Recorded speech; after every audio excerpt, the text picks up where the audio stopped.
김경래 최강 시사.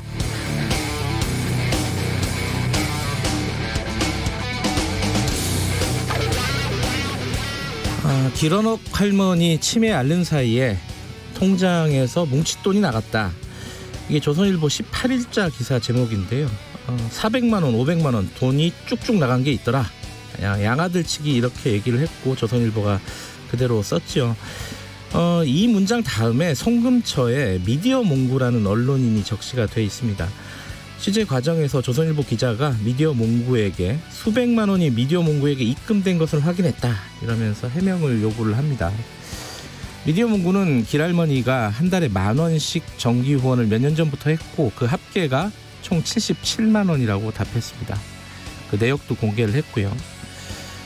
이 기사가 말하고 싶은 게 수백만 원이 쭉쭉 빠져나간 것이 사실이라는 것인지, 수백만 원이 쭉쭉 나간 게 미디어몽구라는 것인지, 월 1만 원 정기 후원을 받은 것이 문제라는 것인지 기사를 봐서는 알 수는 없습니다. 다만 조선일보는 미디어몽구가 정의연 사람들과 안성 그 쉼터에서 삼겹살을 구워 먹은 적이 있다 이렇게 기사에 써놨습니다. 미디어몽구는 위안부 문제에 대해서 지속적으로 관심을 가지고 영상을 촬영하고 그 기록을 보관해 왔습니다. 꾸준히 봉사활동도 했고 할머니들한테는 손자 같은 역할을 하기도 했습니다. 저는 옆에서 보기도 했는데요. 특히 영화 김복동이 나오는 데는 미디어몽구의 역할이 컸습니다. 아마 기자들이 영상으로 뭔가를 만들 때는 미디어몽구를 찾아갈 수밖에 없습니다. 위안부 피해자 관련해서 뭔가를 만들 때는요. 그런데 한겨레신문이 이틀 뒤에 쓴 기사를 보면 이렇습니다. 길어넉 할머니 요양보호사들, 양아들 매주 돈 받아가 이렇게 기사를 썼습니다. 상당수 돈이 양아들에게 건네갔다는 거죠. 다달이 200만 원 챙겨갔다는 얘기고요. 다른 수양딸에게도 1,000만 원을 줬다고도 합니다. 이건 길 할머니를 돌봤던 요양보호사들의 또 주장입니다. 참 어렵습니다. 6월 22일 월요일 김경래의 최강시사 시작합니다.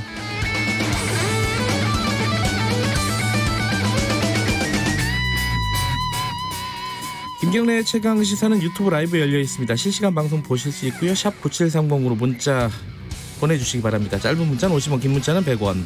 스마트폰 콩 이용하셔도 좋습니다. 오늘 1부에서는요. 존 볼턴 회고록. 이게 뭐 우리나라에서도 굉장히 파문이 큽니다. 이 회고록이 북미 관계에 미칠 파장. 신범철 국가전략연구원 안보통일센터장과 얘기 나눠보고요. 2부에서는요. 박지원 의원과 함께하는 정치의 품격. 최근의 정치 현안들, 남북관계 현안들 얘기를 나눠보겠습니다.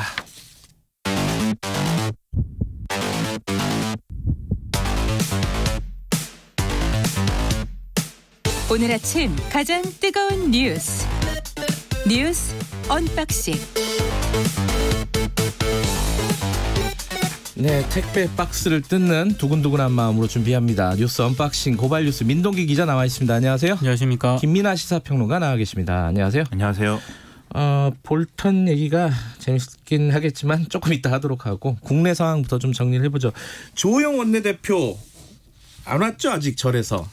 아직은 안 왔습니다. 방송사 인터뷰를 보면은 목탁 소리가 들려요. 그래, 이게 전화 인터뷰도 하고 그러잖아요. 조금 짧게 짤막하게 하는데 목탁 소리도 들리고 되게 분위기는 좋더라고요. 지금 상황이 어떤지 이거 민동기 기자 먼저 좀 정리해 주시죠. 그러니까 이번 주 내 국회 복귀 의사를 일단 밝혔습니다. 이번 주에 나온다? 이번 주에 국회 복귀를 하겠다 이런 입장을 밝혔는데요. 주말 사이에 뭐 김종인 비대위원장도 만나고요. 초선 의원들도 각각 만났다고 합니다. 만나긴 만났는데 법사위원장 없이는 나머지 상임위원장은 가질 필요가 없다. 이제 이런 데 인식을 같이 했다고 하고요. 그래서 국회에 복귀는 하되 18개 상임위원장 모두 더불어민주당이 가져가라. 이런 입장을 밝혔습니다. 뭐 일부 언론과 통화도 했던데 이런 입장에는 변함이 아직 없는 것 같습니다. 그러면은 이 18개 그 상임위원장을 더불어민주당이 다 하게 되는 건가요? 지금 어떻게 되는 거예요? 앞으로 일정이? 뭐 이제 더불어민주당이 추가로 미래통합당의 어떤 뭐랄까요 진입하기나 이런 거를 해보고 이제 결정을 해야겠죠. 첫 번째로는 지금 말씀하신 대로 18개 상임위원장을 다 가져가는 방안이 있을 수가 있겠고 네. 두 번째로는 그래도 어떤 협상 추가 협상을 이후에라도 계속 진행한다라는 전제를 가지고 일단 상임위원장 선출을 이제 그 야당 몫으로 남겨놓은 것에 대해서는 이제 안 하는 방향으로 갈 수도 있습니다. 네. 뭐 그렇게 될 경우에는 예를 들면 뭐 교섭단체 간 간사 협의 이런 걸로 이제 뭐 일단은 상임위 운영을 한다든지 이런 것들이 가능하긴 한데 그래도 상임위원장은 있어야 뭘 이제 회의 절차를 진행할 수가 있기 때문에 네. 뭐 이게 길어질 수는 없을 것 같고요. 네. 세 번째로는 뭐 아예 그러면 제가 생각할 때는 이건 뭐 하나의 가능성인데 그냥 뭐 강제 선출을 하는 방법도 있다라는 생각도 들거든요. 아, 야당 상임위원장을 강제로? 그렇죠. 이게 국회에서 투표를 할 때 사실 뭐 후보를 입후보하고 정견 발표하고 뭐 이런 게 아니라 그 나와 있는 상임위원 명단 중에 이름 적어내는 것이기 때문에 뭐 이렇게 할 수도 있는데 그렇게 할 경우에는 당연히 뭐 미래통합당은 사퇴하고 뭐 이러면서 더 이제 좀 경색 국면이 길어질 테니까 네. 아마 선택하기는 쉽지 않을 거고 그러면 남는 것은 그러면 뭐 협상을 하든지 아니면 18대 0이 되든지 뭐 그거 아니겠습니까? 그 지난주에 이제 일단 예정됐던 금요일 본회의가 연기가 된 거잖아요. 그렇죠. 그렇죠? 네. 그럼 일단은 협상을 좀 더 해보겠다 이런 뜻으로 보이긴 하는데 야당은 지금 그러지는 않을 것 같고 주호영 원내대표는 그런 입장이고 김종인 비대위원장은 입장이 뭐예요? 여기에 대해서? 그러니까 뭐 법사위원장을 일단 미래통합당에 가져와야 한다 이런 인식에는 같이 하고 있는 것 같은데요. 근데 워낙 지금 강경한 분위기가 미래통합당 내부에서 많기 때문에 네. 아마 주호영 원내대표 입장에서도 그런 분위기에서 벗어난 행보를 하기는 상당히 좀 어려울 것 같습니다. 그러니까 김종인 위원장도 18개 다 민주당이 가져가라라고 이제 국회에서도 얘기한 그렇죠. 바가 있고요. 그러니까 이게 저는 크게 두 가지 문제가 있다고 보는 게 미래통합당이 강경한 분위기인 게요. 네. 첫째로는 미래통합당이 총선에서 크게 패배를 하면서 그리고 이제 구심이 없어졌지 않습니까? 대권 주자가 있는 것도 아니고 개파 구도가 살아 있어서 이제 선수가 높은 의원들의 지도력이 살아 있는 것도 아니고 사실 지도력 상실했거든요. 네. 선수가 높은 의원들이 그리고 초재선 의원 비율이 높지 않습니까? 근데 초재선 의원들은 사실은 상임위원장을 자기들이 할 게 아니기 때문에 이해관계가 이제 없습니다. 이 상임위원장 배분의 문제에 있어서는 그러다 보니까 강경한 목소리를 주로 내는 방향으로 이제 기울어져 있고 두 번째는 김종인 비대위원장 같은 경우는 지금 앞으로 벌어질 어떤 여러 가지 국회 상황에 대해서 여당의 책임이다. 즉 앞으로 뭐 경제도 좀 어려울 것이고 여러모로 이제 좀 이 굴곡이 있을 것인데 그게 다 여당의 책임이다라고 말하는 게 대선까지 가는 과정에서는 유리할 거다는 판단을 하고 있는 것 같습니다. 그래서 두 가지가 결합이 되면서 미래통합당의 강경한 분위기에서 벗어나지 못하는 것이고 주호영 원내대표도 지도력을 자기가 충분히 발휘하지 못하는 상황으로 지금 빠진 거 아닌가 저는 그런 생각이 좀 듭니다. 다른 정치 현안도 있지만은 일단 현실적으로 제일 급하게 보이는 게 이제 3차 추경이잖아요. 그렇죠. 추경에 대해서 문재인 대통령이 6월 통과가 무산돼서는 안 된다. 네. 비상한 방법을 강구를 할 수도 있다. 비상한 방법이 뭘까요? 지금 상황에서. 그게 좀 궁금하더라고요, 저는. 일단 뭐 이것에 대한 해석은 사실 네. 또 원론적인 차원이었다라고 청와대는 이제 여러 경로를 통해서 얘기를 하는데 그러니까 비상한 방법을 구체적으로 정한 건 아니고 국회가 빨리 해결해 주세요라는 차원이라는 건데 그런데 이제 우리가 그냥 정치적으로 해석을 할 때는 비상하다는 것은 뭐 평상시와는 다른 방법이어야 그렇죠. 된다는 거 아니겠습니까? 네. 그러면 자연스럽게 이제 이 더불어민주당이 다 어쨌든 할 수 있는 최대한으로 상임위원장의 권한을 갖추고 그것을 활용하라는 것 아닌가 뭐 이런 생각도 할 수가 있는데 일단 추경과 관련돼서는 그와 관련된 경제부처 내지는 이제 경제 관련 상임위 이런 것들의 역할이 중요한 것이기 때문에 그런 상임위 중심으로 어쨌든 빨리 이제 좀 대안을 마련하는 방안으로 국회가 가닥을 잡아야 되겠죠. 알겠습니다. 국회 상황은 좀 보도록 하고 두 번째 할 얘기는 이제 검찰 쪽 얘기인데 이제 지난주부터 해가지고 검찰이 약간 좀 급박하게 돌아가고 있습니다. 이제 네. 축이 보니까 한 3가지 축인 것 같아요. 하나는 채널 A 관련된 그 검언 유착 그게 하나가 있고 또 하나는 한명숙 전 총리 사건 관련된 게 있고 그리고 뭐 거기서 나온 얘기겠지만은 윤석열 총장의 거취 문제. 여기에 대한 얘기가 있는데 하나씩 뭐 간단하게나마 좀 정리를 해보죠. 그 채널 A 사건은 지금 어떻게 돌아가고 있는 거죠? 그러니까 채널A 같은 경우에는 예. 지금 문제가 좀 이상하게 돌아가고 있는데요. 예. 그 검찰 지휘부하고 일선 수사 의견이 원래 달랐을 때 예. 그 채널A 기자가 신청한 그런 제도를 좀 도입을 하게 되도록 돼 있거든요. 네. 전문 수사 자문위원이니까 참 이 보통 사람들은 알기도 쉽지 않은. 예. 근데 이게 객관적인 어떤 그런 그 사건 판단을 위해서 이렇게 도입한 그런 제도인데 지금 윤석열 검찰총장이 그걸 지금 지시를 내린 그런 상황 아닙니까? 네. 그러니까 수사 결과를 놓고 원래 판단을 구하는 그런 제도인데 수사가 제대로 진행되기도 전에 어떻게 이걸 미리 당사자가 신청을 할 수 있느냐. 이게 지금 한동훈 검사장이 윤석열 총장의 측근이기 때문에 네. 팔이 안으로 굽은 것 아니냐. 뭐 이런 지금 논란이 좀 제기가 되고 있는 그런 상황입니다. 그러니까 중앙지검에서 지금 수사를 하고 있는데 그쪽 수사팀은 이제 윤석열 총장 쪽에서 좀 이 수사를 방해하는 거 아니냐 이런 목소리가 나오는 거죠. 전체적으로 그렇죠. 보면은 구도로 네. 보면은 지금 이제 여러 보도를 종합을 해보면 계속 이제 그 수사팀에서는 이거는 뭐 예를 들면 채널A 기자에 대해서 뭐 구속영장을 청구하겠다라고 대검에 보고를 했다든지 네. 그다음에 방금 말씀하신 대로 뭐 좀 기소 쪽으로 가야 된다고 주장을 한다든지 네. 그다음에 한동훈 검사장에 대한 어떤 사실상의 피의자로 놓고 지금 수사를 한다든지 이런 흐름들이 쭉 이어지고 있는데 대검에서는 대검 부장단 회의나 이런 거를 할 때는 뭐 이게 뭐 이런 뭐 어떤 범죄 요건이 구성이 안 된다라든지 그다음에 또 방금 말씀하신 것처럼 전문수사 자문단에 회부를 해서 지금 수사 내용이나 이런 것들이 잘 되고 있는지를 판단해 봐야 된다랄지 뭐 이런 얘기들로 대검은 이 수사에 방해를 놓고 있다라고 판단한다는 거거든요. 서울중앙지검 쪽은. 그러니까 이게 이제 중앙지검과 대검의 어떤 충돌 양상 이렇게 지금 불거질 가능성이 커지고 있는데 과거 사례를 보면은 이렇게 전문수사 자문단을 회부했을 때 이게 결국 검찰이 불기소하는 어떤 뭐랄까요 그런 핑계가 되는 일들이 있었다라는 점에서 우려가 제기되고 있는 거고 그런 맥락에서 이제 판단을 해야 된다라는 언론의 분석이 많은 것 같습니다. 일단 그게 이제 한 축이고 또 하나는 추미애 장관이 국회에 나와가지고 그 감찰부에다가 그 한명숙 전 총리 사건 관련된 참고인 조사를 해라 이렇게 지시를 했잖아요. 이제 국회 나온 이후에 직후에. 그렇죠. 그 다음에 지금 상황이 좀 묘하게 돌아가는 게 윤석열 총장이 그걸 받아들인 건지 안 받아들인 건지 이게 좀 해석이 애매하더라고요. 그렇죠. 그 전부터 애매한 상황이었는데 애매한 상황에 애매한 지시를 네. 했다고 볼 수가 있습니다. 그러니까 이게 이 진정 사건에 대해서 한명숙 전 총리와 관련된 진정 사건에 대해서 애초에는 이제 대검 감찰부가 네. 이제 쥐고서는 하려고 했는데 이거를 이제 윤석열 총장이 대검 인권부인가요? 인권부에다가 이제 예. 담당을 시켰고 그래서 사건이 서울중앙지검 인권감독관실로 간 건데 그래서 대검 감찰부하고 서울중앙지검 인권감독실이 서로 이제 이것을 누가 할 거냐를 두고 갈등 관계였던 거 아니겠습니까? 네. 그래서 대검 감찰부는 뭐 자료를 뭐 공유하지 않는다. 그래서 이제 서울중앙지검 인권감독실은 사본으로 뭐 조사를 하고 있다 뭐 이런 얘기도 나오고 온갖 얘기 나왔는데 이렇게 충돌이 빚어지다 보니까 추미애 장관이 대검 감찰부에서 해라 이렇게 이제 국회에서 답변을 한 것이고 네. 그 연장선에서 그럼 윤석열 검찰총장은 그러면 대검찰청 인권부하고 대검 감찰과가 이것을 함께 조사를 해라 예. 이렇게 지시를 했다라는 점에서 추미애 장관의 어떤 지시를 일부 받아들인 거 아니냐라는 언론의 해석이 있습니다. 그런데 최종적으로는 기존에 배당했던 대로 대검 인권수사부가 총지휘는 하는 구조거든요. 즉 대검 인권부가 하는데 그거에 대해서 감찰부에도 내용을 알려줘라 이런 수준인 것이고 감찰부랑 인권부가 같이 조사를 한 결과를 가지고 나중에 그러면 얘기를 해보자 뭐 이런 거기 때문에 복잡하네 이거. 그렇죠. 봉합을 했다라고까지는 뭐 해석할 수 있을지 모르지만 여전히 자기 주장을 굽히지는 않았다. 뭐 이렇게 봐야 되는 거죠. 근데 뭐 추미애 장관 지시를 수용했다는 식으로 뭐 조선일보가 보도를 하긴 했던데요. 네. 근데 좀 그렇게 보기가 좀 어려운 게 외견상 일단 컨트롤 타워를 두 조사 주체가 서로 의견을 조율해서 조사 효율성을 높여라. 네. 윤 총장은 이런 취지인 것 같은데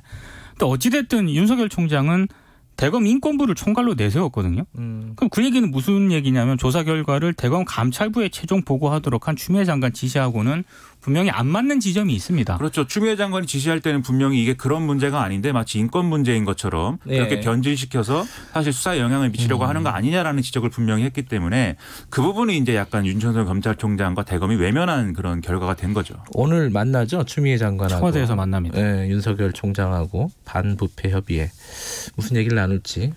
뭐 별 얘기는 안 나누겠죠. 그렇죠. 이게 뭐 이것을 현안으로 놓고 논의하는 자리는 아니기 때문에 다만 이제 대통령께서 이제 이전에 그 지금 정치권 논란이 있지 않습니까? 네. 예를 들면 서른 의원의 경우에는 나 같으면 벌써 그만뒀다 윤석열 총장이면 네. 이렇게 얘기한 바도 있고 뭐 미래통합당 쪽의 원희룡 지사 같은 경우에는 대통령이 신임하든지 당당히 해임하든지 해라 뭐 이렇게 얘기했기 때문에 대통령의 어떤 입장 표명으로 볼 수 있을 만한 어떤 뭐 발언이 나오느냐 뭐 이런 것 정도에는 관심을 가질 수 있겠죠. 뭐 오늘 뭐가 나올 것 같지는 않지만은 이게 하도 오래된 문제라서 그죠. 네. 이게 뭐 추미애 장관 들어올 때부터 사실 그 전에 뭐 조국 전 장관 때도 마찬가지고 이 법무부와 검찰청과의 어떤 갈등 관계 이거는 뭐 중앙일보 같은 경우에는 뭐 자진 사퇴설로 뭐 여권이 좀 방향을 잡고 있다 이런 식으로 보도를 했던데 아마 뭐 청와대에서 만나는 거를 좀 겨냥을 한 그런 보도인 것 같습니다. 지금 상황이 좀 묘한 것이 사실 추미애 장관도 그날 지난번에 법사위 가서 사실 혼난 거잖아요. 여당 의원들한테. 그렇죠. 여당만 나온 법사위에서 장관이 이제 고성이 오가는 상황에서 혼난 거기 때문에 손 상황이 순치된 거 이상한 아니냐 검찰한테 뭐 이런 얘기까지 들었으니까요. 그죠? 그렇죠. 이것도 좀 다 지켜봐야 되는 얘기네요. 이것도 좀 지켜보고요. 지금 6.25 그러니까 한국 전쟁이 며칠 안 남았습니다. 네. 지금 갈등이 점점 고조되고 있고 그게 표면적인 게 지금 삐라지 않습니까? 네. 이거 지금 어떻게 되고 있어요? 북한 쪽에서는 대규모로 보내겠다는 거죠, 우리한테? 그러니까 지금 자신들의 계획을 뭐 변경할 의사는 전혀 없다라는 입장을 공식적으로 밝혔고요. 네. 그리고 지금 그 문재인 대통령 얼굴이 들어간 전단 더미 위에 꽁초라든가 담뱃재 등을 뿌린 전단 사진을 북한 쪽에서 이미 공개를 했거든요. 일종의 약간 연출이죠. 그건. 연출이죠. 네. 그래서 아마 이거를 더 이제 확실하게 할 것 같은데 일단 절차는 있습니다. 네. 김정은 위원장이 주재하는 노동당 중앙군사위원회 비준을 일단 받아야 되거든요. 만약에 그래요? 받는다면은 전단 살포를 실행을 할 것으로 보이는데 이게 좀 우려가 되는 게 이 전단을 실행을 하려면은요. 북한 주민들하고 군인들이 이 살포하기 위해서 접경지대로 진입을 해야 됩니다. 이렇게 되면 이 지역 긴장이 높아질 수밖에 없거든요. 그렇죠. 네. 그러니까 이게 전단이 예를 들면 북한에다가 우리가 뭐 김정은 위원장이 모욕하는 사진 이런 거를 보내면 그 체제에는 위협이 되지만 우리한테 이런 뭐 전단이 온다고 해서 우리 체제에 위협이 되거나 그런 건 전혀 아니지 않습니까? 그냥 우리는 유치하다 이러면서 웃는 거죠. 근데 굳이 이런 걸 하는 것은 결국 뭐 판문점 선언을 당신들이 위반했다 이 얘기를 하고 싶은 거 하고 그다음에 지금 말씀하신 대로 주민들과 군인들을 동원해서 자기들이 어떤 또 분위기 띄우는 단결을 도모하는 뭐 이런 걸로 활용하겠다 이런 의사인데 말씀하신 대로 이 노동당 중앙군사위원회 이 회의를 그러면 여기서 거쳐야 된다고 할 때는 공개적으로 그러면 김정은 위원장이 등장해서 이것을 그렇죠. 이제 승인하는 모양새를 갖출 것인지 네. 아니면 비공개 회의를 해서 이런 결정을 했다만 공개할 것인지 이게 또 관건이 될 것 같습니다. 삐라 얘기, 그러니까 전단 얘기는 오늘 2부에서도 김수민 평론가가 삐라의 역사에 대해서 준비를 해오셨다고 하더라고요. 삐라 한국 전쟁 때부터의 삐라의 역사 깁니다. 예, 네. 그 역사 코너로 바꿔야겠네요. 예, 긴 역사를 아마 준비를 하실 거고 김수민의 눈이 아니라 역사로. 3부에서는 그 접경 지역에 있는 주민 인터뷰도 예정이 되어 있으니까 그때 좀 더 보도록 하고요. 볼턴 회고록은 저희들이 브리핑 끝나면은 언박싱 끝나면은 신범철 안보통일센터장과 얘기를 나누긴 할 텐데 두 분이 보시기에 좀 인상 깊었던 대목이 어떤 부분이 있는지 좀 궁금하네. 그 김미라 평론가는 그 민자가 같이 들어가죠. 그거 뭐 회고록 이런 걸 되게 좋아하신다고 아까 방송 전에. 그렇습니다. 요건 아직 못 읽으셨죠, 아직은? 그렇죠. 네. 저 영어를 잘 못하기 때문에 영어로 구할 번역이 안 네, 됐습니다. 그렇죠.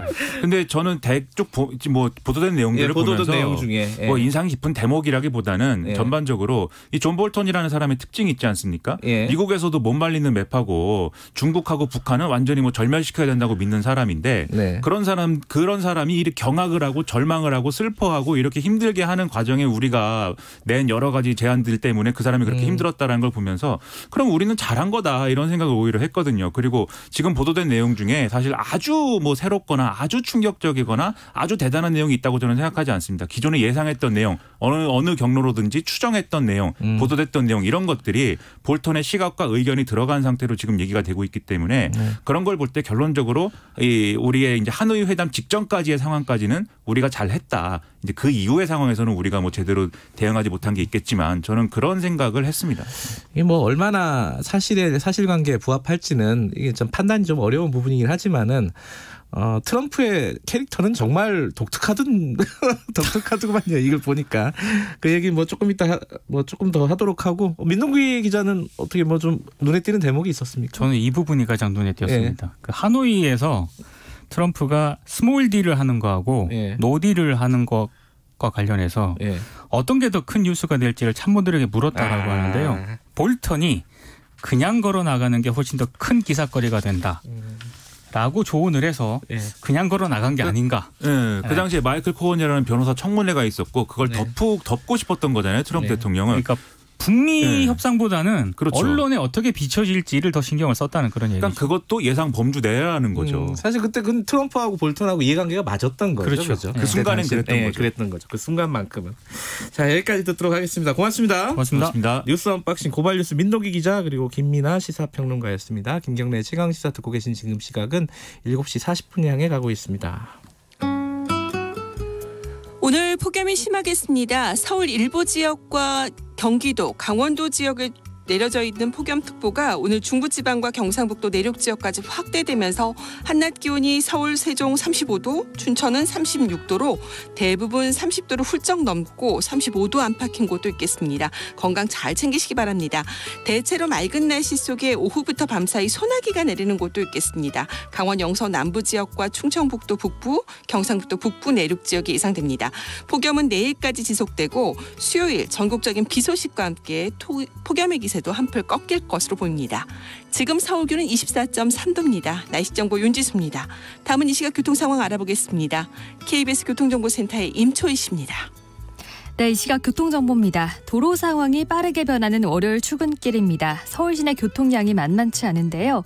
동부간선도로 성수 쪽으로 노원교부터 쭉 정체 이어져 있는데요. 성수분기점 부근에서 사고가 있어서 지나기가 더 어려워졌습니다.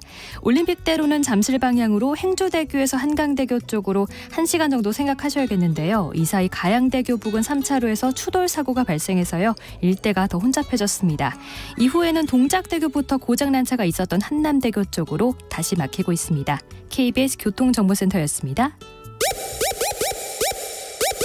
당신은 일일 몇 강 하고 계십니까? 어제도 1강, 오늘도 1강. 김경래의 최강시사 아니겠습니까? 하하하하하 예. 네, 김경래 최강시사 듣고 계십니다. 지금 6.25 앞두고 이 남북 간의 긴장이 좀 높아지고 있습니다. 그 와중에 지금 볼턴의 회고록이 나왔고 이거는 좀 다른 측면에서 좀 다른 어떤 갈등이라든가 이런 것들을 낳을 수 있을 우려가 좀 있죠. 국가전략연구소 신범철 외교안보센터장과 얘기 나눠보겠습니다. 안녕하세요.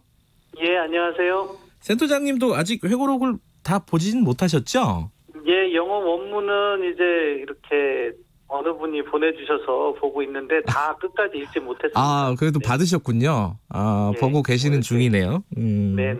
그리고 보도도 되고는 있는데 이 보도도 되게 좀 뭐랄까요 단편적으로 예. 뭐 언론사들마다 이제 취사 선택하는 방향이 좀 다르니까 어떤 게 더 중요한 건지 무슨 얘기가 실제로 그 안에 있는지 좀 헷갈립니다.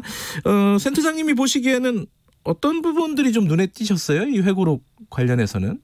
예, 뭐 특별한 한 단락 이렇게 발제하는 것보다도요. 네. 큰 맥락에서 네. 지금 미국 트럼프 대통령이 외교 문제에 있어서 네. 어떻게 보면 미국의 국익에 기초한다기보다는 자신의 개인적 이익을 중심으로 이렇게 전개해 왔다. 네. 물론 존 볼턴 전 미국 국가안보 보좌관은 트럼프 대통령을 비방하는 데 중점을 주고 썼기 때문에 그런 네. 모습이 더 부각된 것 같긴 한데 그럼에도 불구하고 지금 현재 미국 네. 내 문제가 잘 반영되어 있다. 그런 뭐 큰 틀에서 그렇게 보았습니다. 네. 그 볼턴 전 보좌관이 회고록을 낸 거는 뭐 개인적인 뭐랄까요? 복수심이라고 할까요? 뭐 그렇게 봐야 됩니까? 이게 뭐 낸 이유가 좀 여러 가지로 해석이 될 수 있을 것 같은데 보시기에는 네. 어떠세요? 센터장님 보시기에는?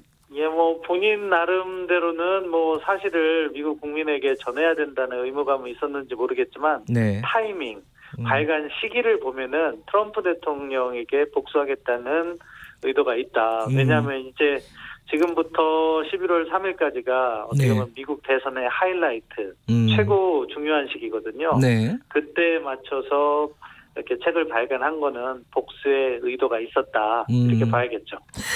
그런데 이게 이제 몇 가지 쟁점들이 있습니다. 이게 과연 어디까지가 사실일까? 이게 참 검증이 어려운 부분이잖아요. 그죠? 예. 내용을 보면은요. 네. 이렇게 볼턴 보좌관이 해석한 부분이 있고요. 네. 그리고 트럼프 대통령의 발언 부분. 이런 부분이 이렇게 나뉘어지는데 네. 본인이 해석한 거에 대해서는 저희가 뭐 진위를 파악할 수는 없는 것 같고 트럼프 대통령이 이러이러한 행동을 하였다나 이러이러한 발언을 했다는 부분은 네. 어느 정도 사실에 가깝지 않나 그렇게 추정을 해봅니다. 이게 이제 지금 상황에서 지금 이제 남북 관계도 그렇고 북미 관계는 뭐 노딜 이후에 막혀 있는 상황이고요. 남북 관계도 최근에 이제 긴장감이 더 높아지고 있지 않습니까? 지금 상황에서 이런 회고록은 어떤 영향을 줄까?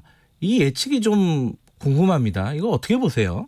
예, 사실은 국제관계에 악영향을 미치는 거죠. 네. 이게 사실은 북한 문제만 다루고 있는 것이 아니라 미국의 대중관계, 대유럽 관계 이런 것도 포함해서 네. 다루고 있는데 거의 모든 영역에서 미국 외교의 신뢰도를 낮추고 있다. 네. 북한 문제만 하더라도 사실은 그 정상회담, 싱가포르 정상회담이나 하노이 정상회담 때 미국이 진지하게 다가선 것이 아니라 트럼프 대통령의 정치적 계산을 우선시했다. 네. 이런 부분은 사실 트럼프 행정부 2기가 출범한다 하더라도 네. 미국 대통령에 대한 신뢰도가 낮은 상황에서 외교관계가 제대로 작동하기가 쉽지 않잖아요. 네. 결국 외교라는 것은 정상외교가 꽂히고 정상 간의 만남과 대화를 통해서 어려운 문제, 난제들을 극복해 나가는 것이 또 한 부분인데 가장 네. 중요한 부분이라고 볼 수 있는데 네. 트럼프 대통령의 외교 행위에 대한 신뢰도가 워낙 낮아질 것이기 때문에 네. 사실 상당히 동북아나 한반도에도 악영향을 미칠 수밖에 없다. 네. 북한의 입장에서는 이제 트럼프 대통령의 그러한 행태, 존 볼턴 전 국가안보보좌관의 행태에 대해서 네. 머지않아 성명이 나올 거라고 생각해요. 그런 부분까지 고려하면 이 관계를 조금 더 악화시키지 않겠느냐 우려가 되는 거죠. 악화시킬 수 있을 만한 가능성이 더 높다. 근데 이제 구체적인 내용을 좀 보면요. 뭐 우리한테 가장 뭐랄까요? 흥미롭다고 할까요? 뭐 예측은 할 수 있었는데 당시에 이제 판문점에서 3자 회동할 때 트럼프 대통령도 이 문재인 대통령하고 동행하는 걸 원치 않았다. 뭐 김정은 위원장도 마찬가지였다. 뭐 이런 얘기들이 나오더라고요. 이런 것들은 좀 뭐 신빙성이 있는 얘기라고 보십니까? 예, 뭐 어느 정도 그 당시의 상황을 보면 네. 그랬을 가능성은 있다고 봐요. 왜냐하면 그 만남 자체가 네. 제대로 준비돼서 성사된 것이 아니고 네. 트럼프 대통령의 트윗을 했는데 뭐 북한이 바로 반응하면서 미국과 북한 양자 구도로 만남이 조성이 됐죠. 네. 그러다 보니까 문재인 대통령께서 역할을 할 수 있는 공간이 적었고, 네. 미국도 그랬던 거고, 그 당시 이제 존 볼튼의 기술을 보면 트럼프 대통령은 포토 오퍼튜니티라고 하잖아요. 사진 찍는 기회로 삼으려고 했던 거고, 예. 북측에서는 트럼프 대통령과 1대1로 만남을 희망했던 것 같아요. 그래서 우리 정부가 문재인 대통령께서 동행을 한다거나 회의에 같이 하자는 그런 제안을 완곡히 거절하는 모습이 잘 담겨 있는데요. 네. 어떻게 보면은 그 당시의 상황상에서 우리 정부가 관여할 부분이 적었던 거 하나, 그리고 다른 각도에서 보면 결국 이 협상을 미국과 북한이 주도하게 이렇게 내버려 두면은 우리의 공간이 좁아들 수밖에 없다. 그래서 앞으로 이런 상황에 대해서는 확실히 한국의 역할을 다짐받은 이후에 조선을 하는 것이 보다 효율적이지 않나. 그런 두 가지 교훈을 준다고 생각합니다. 예. 근데 볼턴은 이제 미국에서 대표적인 네오콘 이렇게 분류할 수 있지 않겠습니까? 매파로 분류할 수 있을 텐데 이 보도에 나온 그 맥락들을 보면은 한국이 그러니까 특히 이제 문재인 대통령이 이 관계들 북미 관계라든가 이런 부분들을 이끌어 나가는 부분에 대한 굉장한 어떤 부정적인 인식이 근저에 좀 깔려 있다 이런 느낌이 들어요. 어떻게 보셨어요, 이거는?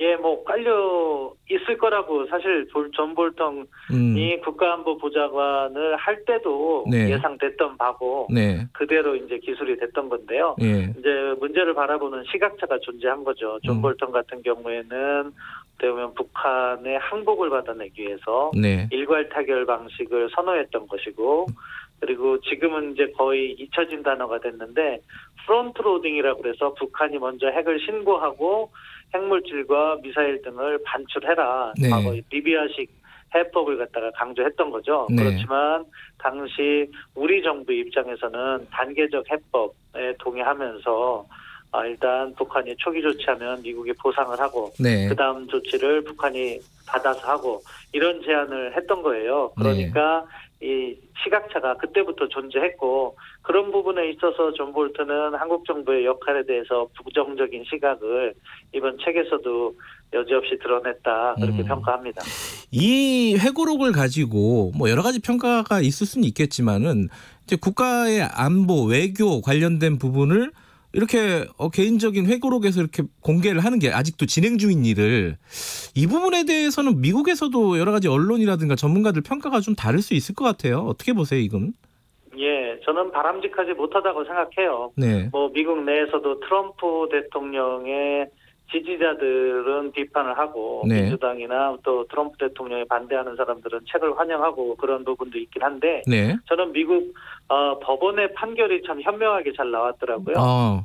그 내용을 보면 이 책의 내용이 핵심적인 내용이 이미 언론을 통해서 알려졌기 때문에 네. 책의 발간을 막는 것은 실익이 없다. 그래서 네. 책은 발간해라. 그렇게 얘기했어요. 네. 하지만 그 책을 발간해서 얻는 수익이라든가 네. 아니면은 외교상의 피해에 따른 책임 부분은 존 볼턴이 져야 된다는 취지로 판결을 했어요. 네. 그러니까 그 내용, 비밀이라든가 외교관계를 이렇게 공개한 것에 대한 책임 문제는 네. 다른 재판을 통해서 아마 뒤따를 것으로 생각하고요. 예. 사실은 뭐 우리도 그렇고 미국도 그렇고 외교 사안에 대해서는 비밀을 한 20년 정도는 이렇게 준수하도록 하고 있어요. 문서를 갖다가 공개하는 기간을. 그런 부분에 있어서는 상당히 어떻게 보면 위험한 책이다. 그렇게 생각을 합니다. 이 법적인 공방이나 이런 걸로 갈 수도 있을까요? 법적인 공방은 가게 돼 있는 것 같고요. 이미 트럼프 대통령이 지시를 해서 발간 자체를 막는 시도는 실패했어요. 네. 그렇지만 그 다음 단계에서 이제 책임을 묻는 그런 부분은 계속해서 소송이 진행될 것 같습니다. 네. 지금 이제 사실은 뭐 회고록도 회고록이지만은 지금 남북 간의 긴장감 높아지고 있는 이 상황을 또 어떻게 타개를 해야 될지인데 지금 이제 대북 비라를 준비하고 있다 이런 보도는 계속 나오고 있고요. 북한에서 우리 뭐 이쪽에 이제 시민단체라든가 이쪽에서도 계속 강행하겠다 뭐 이러고 있어요. 지금 상황 어떻게 좀 해소를 해야 된다. 뭐 방향 같은 게 좀 있을까요? 좀 답답한 상황이긴 한데. 예, 일단 북한의 행동을 우리가 주도해서 막기는 어려울 것 같아요.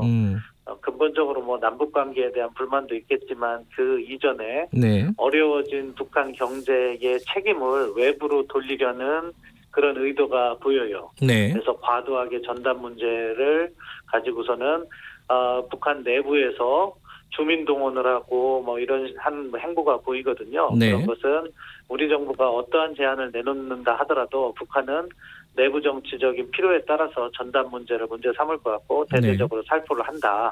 그렇다면은 현 단계에서는 우리가 이러한 과정에서 우발적 충돌이 일어나지 않게 상황을 잘 관리하는 것이 중요하다고 보고요. 이제 우리 측으로 다시 시각을 돌려서 대북 전단을 보내는 분들, 저는 그분과 관련해서는 좀 설득이 필요하다고 생각합니다. 그러니까 우리 정부의 입장은 그것을 이제 불법화시키고 과거의 행동과 관련해서도 뭐 이렇게 수사 의뢰를 하고 했는데 그 부분은 좀 바람직하지 않다고 생각해요. 이미 과거에 했던 일은 그 당시에 우리가 그것을 갖다가 막지 않았기 때문에 처벌한다는 거는 좀 무리라고 생각하고요. 대신에 그 사람들을 만나서 지금과 같이 긴장이 고조된 상황에서 전단 살포가 또 이루어졌을 경우 그것으로 해서 긴장이 더 고조될 수가 있고 우발적 충돌이 있으면 우리 주민들이나 국민들에게도 피해가 돌아갈 수 있잖아요. 그렇기 때문에 이번에는 그것을 갖다가 연기해라. 그 다음에는 국내적인 민주적 절차에 따라서 관련 입법을 한다거나 행정 규제를 한다거나 이렇게 풀어나가는 과정이 필요하다고 생각합니다. 근데 지금 이제 당연히 북한하고 이런 어떤 긴장도가 높아지면은 국내 여론이 좀 강대강으로 가는 여론이 분명히 있지 않습니까? 그래서 뭐 강경 대응 그리고 한미 연합훈련 재개 뭐 이런 얘기들도 나오는데 이건 어떻게 보십니까? 저는 상황은 관리할 필요가 있고요. 그리고 북한의 무리한 요구에 대해서는 원칙적인 대응이 장기적으로 남북관계의 올바른 관행을 만든다고 생각합니다. 첫 번째 상황을 관리한다는 것은 지금 북측이 과장된 행동으로 해서 긴장을 고조시키고 있잖아요. 네. 그 배경이 북한 내부 정치적인 목적이든 우리 정부에 대한 불만을 극도로 표현하는 것이든 아무튼 지금과 같은 상황에서 이것이 상황이 더 악화되는 것은 막아야 된다. 네. 따라서 지금 북한을 자극하는 것은 바람직하지 않다고 생각하고요. 네. 그리고 이제 장기적으로 남북관계의 관행이라는 것은 북한의 요구사항을 우리가 다 들어줄 필요는 없다고 생각해요. 그러면은 다음 단계에서 더 무리한 요구를 하기 때문에 네. 그렇기 때문에 연합군사훈련이라든가 이런 것들이 네. 예정된 시기에 하는 거 그러니까 사실 8월 정도에 늘 해왔던 연합군사훈련이 있고 12월에 또 공군훈련이 있거든요. 그런 거는 시기에 맞춰서 하는 것은 필요하다고 봅니다. 알겠습니다. 오늘 여기까지 듣겠습니다. 고맙습니다. 네, 감사합니다. 신범철 센터장이었고요. 김경래 최강시사 1분 여기까지입니다. 잠시 후 2부에서 8시에 뵙겠습니다. 말 같은 말. 안녕하세요. 강원국입니다. 세상의 80%가 협상이다. 미국 지미 카터와 로널드 레이건 대통령 자문을 맡았던 허브 코헨의 말입니다. 맞습니다. 주고받는 모든 것은 협상입니다. 대화, 타협, 협의, 이 모든 게 협상이죠. 세상은 거대한 협상 테이블이고 우리의 일상은 협상의 연속입니다. 친구들을 만나 무엇을 먹을지 결정하는 것도, 아내와 TV 채널을 놓고 다투는 것도 협상입니다. 협상을 잘하기 위해서는 어떻게 해야 할까요? 먼저 상대를 잘 파악해야 합니다. 상대가 어떤 사람이고 무슨 대화가 오갈지 예상해 봐야 합니다. 가상 시나리오를 작성해 보는 것도 좋습니다. 상대가 A, B 또는 C로 반응하는 경우를 가정해서 각각에 맞는 대응 방안을 생각해 둘 필요가 있습니다. 하지만 대화의 주도권을 잡을 필요는 없습니다. 주도권을 잡으려고 하면 할수록 상대는 더 멀리 도망갑니다. 상대의 길을 꺾기보다는 체면을 세워줘야 합니다.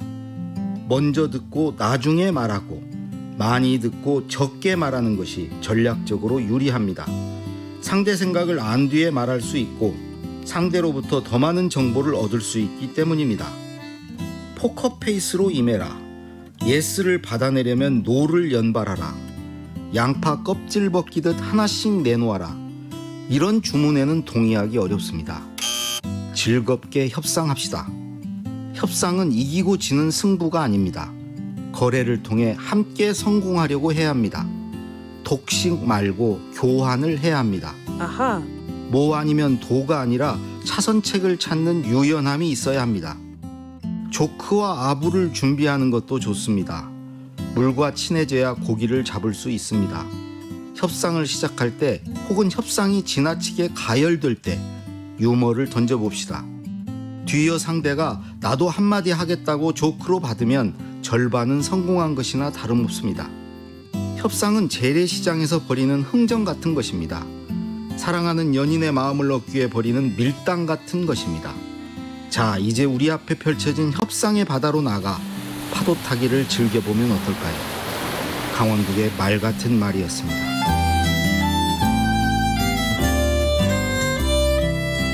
끝도 없이 밀려오는 협상의 파도 위에서 즐길 준비 되셨나요? 그럼 오늘도 성공하세요.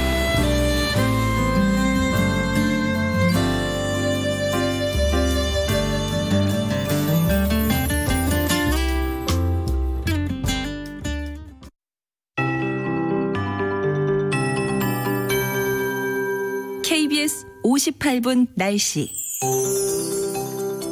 오늘 맑은 날씨 속에 기온은 성큼성큼 올라 한낮에 폭염 현상 나타날 것으로 예상됩니다. 지금 폭염특보가 서울의 서부권, 동남권을 비롯해 경기도와 강원도 일부 지역에 내려져 있지만 오늘 오전 중에 세종과 대전을 포함한 중부 내륙 지역과 경상북도 일부 내륙 지역으로 확대되겠습니다. 서해상에 위치한 고기압의 영향권에서 하늘이 종일 맑을 것으로 보이고 이 맑은 날씨 속에 볕이 강하게 내리쬐면서 한낮 기온은 내륙 지역을 중심으로 중심으로 30도를 훌쩍 넘겠습니다. 광주 32도, 대구 강릉 33도, 대전 34도가 예상되고요. 서울이나 세종은 35도, 춘천은 무려 36도의 높은 기온 예상된다는 점 염두에 두시고 주변 살펴두시기 바랍니다. 이 폭염은 내일까지는 지속될 것으로 보입니다. 이 폭염 속에 일부 지역은 소나기 가능성이 있습니다. 오후부터 밤사이 강원 영서 남부 지역과 충청북도 북부, 경상북도 북부 내륙 지역으로 5에서 20mm 정도의 소나기가 지나가는 곳이 있겠고요. 천둥 번개를 동반하겠습니다. 그리고 모레 수요일부터는 전국적인 비 예보가 있는데 수요일 시작된 비는 금요일까지 길게 이어질 것으로 보이고 토요일 하루 쉬었다가 일요일부터 다시 비 소식이 전해지겠습니다. 지금 서울 기온은 24.8도, 습도는 67%입니다. 윤지수입니다.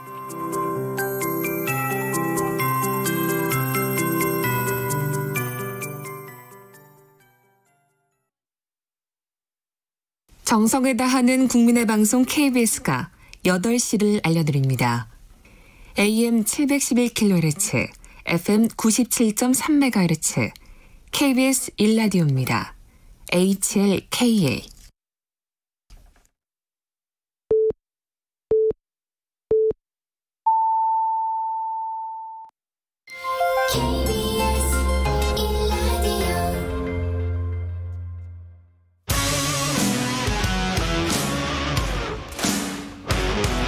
탐사보도 전문기자 김경래 최강시사.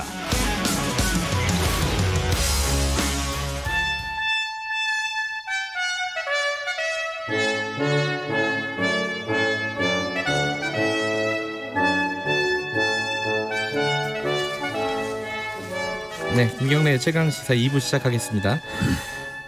매주 월요일 영원한 현역 박지원 전 의원과 함께하는 고품격 정치 토크, 박지원의 정치의 품격. 오늘도 박지원 전 의원 그리고 박지원 교수, 단국대 석자 교수님 나와 계십니다. 안녕하세요. 감사합니다. 하려고 했습니다. 예.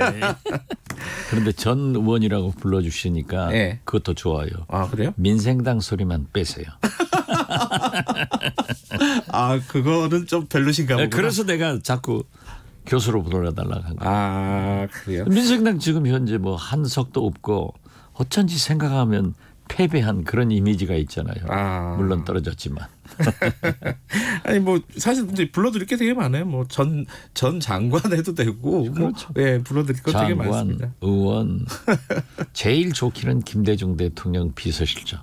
아, 그게 가장 대표. 아, 본인의 어떤 정체성이군요. 뭐 그 얘기를 오늘 좀 해야 됩니다. 예. 남북관계 얘기를 앞에서 잠깐 좀 다루고 이제 국내 현안으로 좀 넘어갈게요.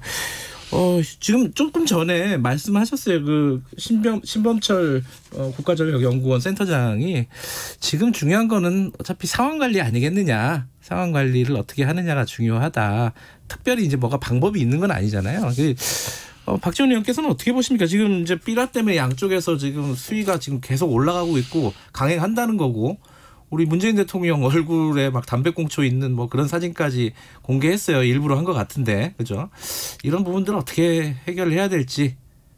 지난 17일 문재인 대통령께서 청와대로 네. 전 통일부 장관 네 분하고 네. 이례적으로 박지원을 교수로서 초청을 해서 거기서 많은 얘기를 하고 있는데 문재인 대통령께서도 소상히 파악하셨지만은 방금 말씀하신 상황 관리를 이렇게 해나가서 결국 대화로 남북미가 해결해야 된다 하는데, 그 내용에 대해서는 제가 얘기하면 안 좋죠. 물론 문재인 대통령께서는 박지원 대표께서 방송에 많이 나가니까 다 말씀하십시오. 청와대에서는 오늘 만났다는 얘기만 하겠습니다. 제가 많이 했는데 그 구체적 내용에 대해서는 제가 안 할 걸로 아시고 아마 그렇게 하신 것 아니겠어요? 그래서 방금 그 상황 관리 참 좋은 말이다 이렇게 생각하면서요. 지금 북한에서 대남이라 뿌릴 것입니다. 뿌릴 수밖에 없고요. 그리고 예교든 북한이 우리한테 4가지 예고를 했잖아요. 그 조치도 순차적으로 할 것으로 봅니다. 그러나 극단적인 물리적 이런 도발 행위는 하지 않을 것이다. 특히 전쟁은 없다.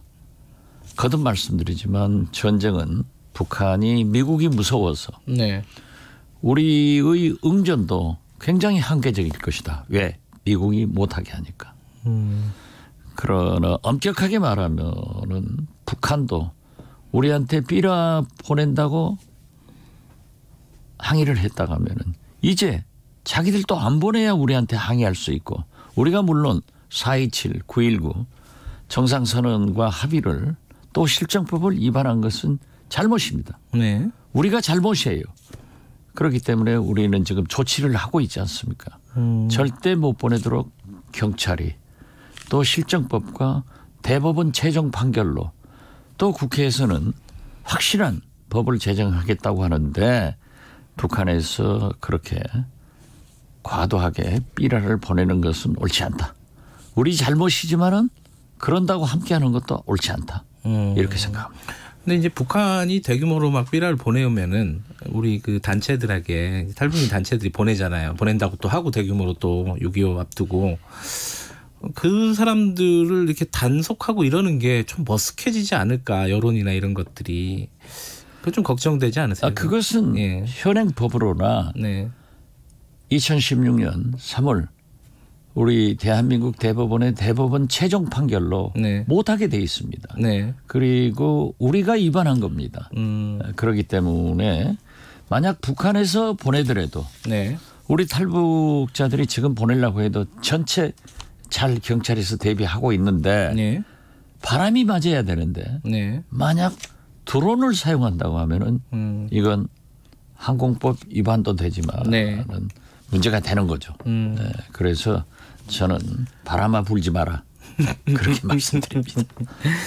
자, 이 부분에 대해서 이제 이런 어떤 긴장감이 높아지니까 당연히 이제 강경 대응을 해야 된다라는 여론들이 조금씩 나오잖아요. 어쩔 수 없이 나오는데 그 중에 이제 가장 뭐랄까요, 극단에 있다고 할까요? 이게 이제 핵무장론입니다. 이게 특히 이제 저희들이 저번 주에 인터뷰를 했는데 오세훈 전 서울시장이 핵카드를 좀 활용해야 되는 거 아니냐. 어차피 지금 상황에서 추진해 왔던 것들은 실패라는 걸 인정을 하고 핵카드가 굉장히 좋은 카드다. 매력적인 카드다. 협상용으로도.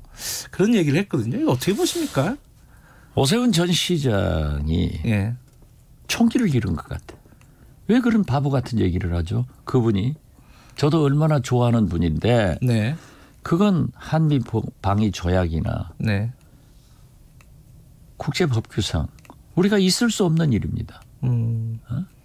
그렇기 때문에 그냥 젊은 혈기로 또 우국지사들이 야 북한이 핵 가졌으니까 우리도 갖자. 네. 미국이 용납하겠습니까? 중국이 용납하겠습니까? 이렇게 되면은 우리가 가지면은 북한도 제일 무서워하는 게 그겁니다. 중국도 제일 북한 핵을 폐기하라고 압력하는 게 우리가 가지면은 일본 같고 대만 같고 동북아시아가 핵 창고 되죠. 미국이 절대 못하게 합니다. 현실성도 없다. 현실성 없죠. 그런데 왜 그런 말씀을 하셨는가? 그건 바보들이 하는 얘기입니다. 진짜예요. 아 예. 근데 뭐 심지어 그 한국당 내부에서도 그 옳지 않다. 미래통합당. 예. 예. 아 참 죄송합니다. 미래통합당. 예. 내부에서도. 근데 이제 실제로 하자는 건 아니고 그냥 카드로 만지작거리기만 해도 굉장히 효과가 좋다. 뭐 이런 얘기예요. 그렇기 때문에 지금도 미국의 B-52기가 네대가 떠돌아다닌다 하잖아요. 그것만 하더라도 제가 아까 말씀드린 북한은 전쟁은 못한다. 왜? 미국이 무서우니까. 네. 그러한 것은 한미 방위 조약에 의거해서 잘 되고 있지 않습니까? 또 이것을 북한에서는 두려워도 하지만은 우리에게 트집 잡는 게 그거예요. 네. 그런 염려는 없습니다. 예. 자, 지금 이런 뭐 여러 가지 얘기들이 나오고 있는 상황에서 김현철 통일부 장관이 사퇴를 했습니다. 여기에 대해서 이제 박지원 의원께서 말씀하셨어요. 부총리급으로 격상을 해야 된다. 통일부 장관을. 그리고 미국하고 뭐 한판 할 수 있는 그런 통일부 장관이 필요하다. 그게 어떤 뜻으로 말씀하시나요? 대북 문제는 네. 항상 대미 문제하고 함께 가야 됩니다. 네. 그리고 저쪽의 카운터파트너가 김여정 제1부부장, 네. 제2인자 백두혈 통으로 나왔지 않습니까? 그렇게 격상이 돼버렸죠. 예, 네. 그렇다고 하면은 과거 이명박 정부에서 통일부를 없애려다가 국민 여론이 들끓어가지고 지금 살려놓은 거예요. 네. 그렇기 때문에 저는 이 부총리급으로 격상시키는 것이 좋다. 그리고 대미 문제도 외교부에만 맡길 일이 아니라 통일부총리로 직접 미국 가서 설득할 것 설득하고 협의할 것 협의하지만은 네. 전쟁은 우리가 하고 죽어도 우리가 죽는데 또 우리가 남북 간에 할 일은 해줘야 됩니다.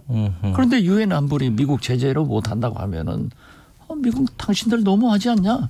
이런 얘기는 할 수 있는 그런 좀 헤비급 인사가 중량감 있는 인사가 했으면 좋겠다.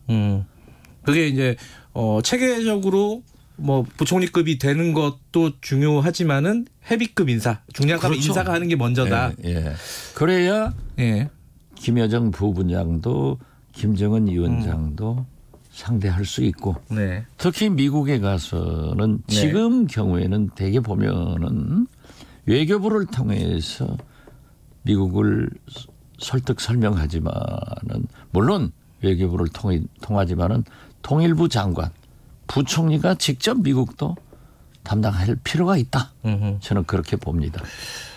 그게 누구예요? 생각하시는 분이? 뭐 요새 언론에 나오는 거는 뭐 이인영 전 원내대표, 임종석 비서실장 등등등 뭐 나오고 있습니다. 예, 얘기는. 그렇죠. 어떻게 이인영 원내대표나 네. 임종석 비서실장도 지금 현 문재인 정부에서 중량감 있는 그런 경력이 있고 네. 능력이 있는 분들이에요. 네. 예. 나는 특정인을 얘기하는 게 아니라 왜 저는 안 물어보세요? 깜짝이야. 그렇게 해야 된다. 저는 네. 그렇게 말하는 거지. 네. 제가 가고 싶다. 이건 아닙니다. 아니 한번 하신 건데 또 진짜 하면 제일 잘하죠. 그렇죠. 근데 그럼 아니 좀 근데 뭡니까? 예. 아니 이 사람들 중에 그래도 좀 적합한 사람이 있잖아요. 사람 보면은 그런 얘기는 못 하죠. 그래요. 그러한 그 두 분 지금 거론되는 분들이 네. 뭐 송영길, 우상호, 네. 뭐 다 할 수 있는 헤비급이다. 또 문재인 정부에서의 위치, 네. 대통령과의 신임 관계가 다 좋으신 분들이다. 네. 이렇게 합니다. 농담처럼 말씀하셨는데 진짜 해달라고 자꾸 하면 물으니까 또 방송을 그렇게 해야 많이 듣잖아요. 그리고 거기다 내 이름도 넣고. 그러니까 박지원 의원께 누가 아니 정부에서 좀 진짜 해달라 지금 너무 위기다 그러면 진짜 하실 생각도 있으세요? 아니 전화 열심히 들고 다닙니다. 혹시 아 전화가 올 수도 있을 것 같아요. 물어보러 이 사람 어떠냐 하고 다니니까 네. 이제 소리 나게 올려놔야겠어요. 만약 못 받으면 넘어가잖아요. 방송 때문에 네. 특정인은 거론하기가 좀 불편하시다. 그렇죠. 지금은 네. 지금 그러면 상태는 안 되죠. 하지만은 중량감 있는 헤비급 인사가 필요한 상황이다. 우리 정부를 대표할 수 있는. 그럼요. 김여정 1부 부장과 동급을 유지할 수 있는 그런 정도. 알겠습니다. 그건 누군지는 잘 모르겠네요. 근데 그렇게 말씀하시니까. 알겠습니다. 이거는 아마 의중에 계실 것 같아서 이 방송 끝나고 따로 여쭤보도록 하고요. 국내 현안 좀 여쭤볼까요? 이 얘기 하나만 더 여쭤보고 가죠. 아까 신범철 센터장이 이 얘기했습니다. 상황 관리와 원칙이 중요하다 두 얘기를 했는데 원칙은 뭐냐면은 예컨대 한미 연합 훈련 같은 거 예정돼 있는 거는 해야 된다. 8월이나 이쯤에 예정돼 있다면은 그런 것들은 미루는 거는 지금 원칙에 맞지 않다는 취지로 얘기를 했는데 그 부분은 어떻게 생각하세요? 한미 훈련을 네. 우리가 무조건 연기한 게 아닙니다. 물론 볼턴 회고록이 나와서 트럼프 대통령 아주 이상하게 되고 그냥 세상을 뒤집어 놓던데 그것도 바람직한 것 아니고 아무리 미국이라고 하지만은 대통령 비서가 지금 현재 재임하고 있는데 그러한 일을 하는 것은 옳지 않다고 봐요. 그렇지만은 한미 훈련은 해야죠.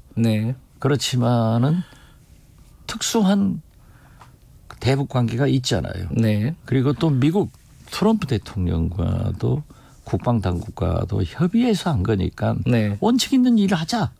할 수도 있고 그 상황에 봐서 문제가 있다고 하면은 연기도 할 수 있고 축소도 할 수 있는 그런 플렉시블한 좀 융통성을 가지고 봐야지 무조건 하자.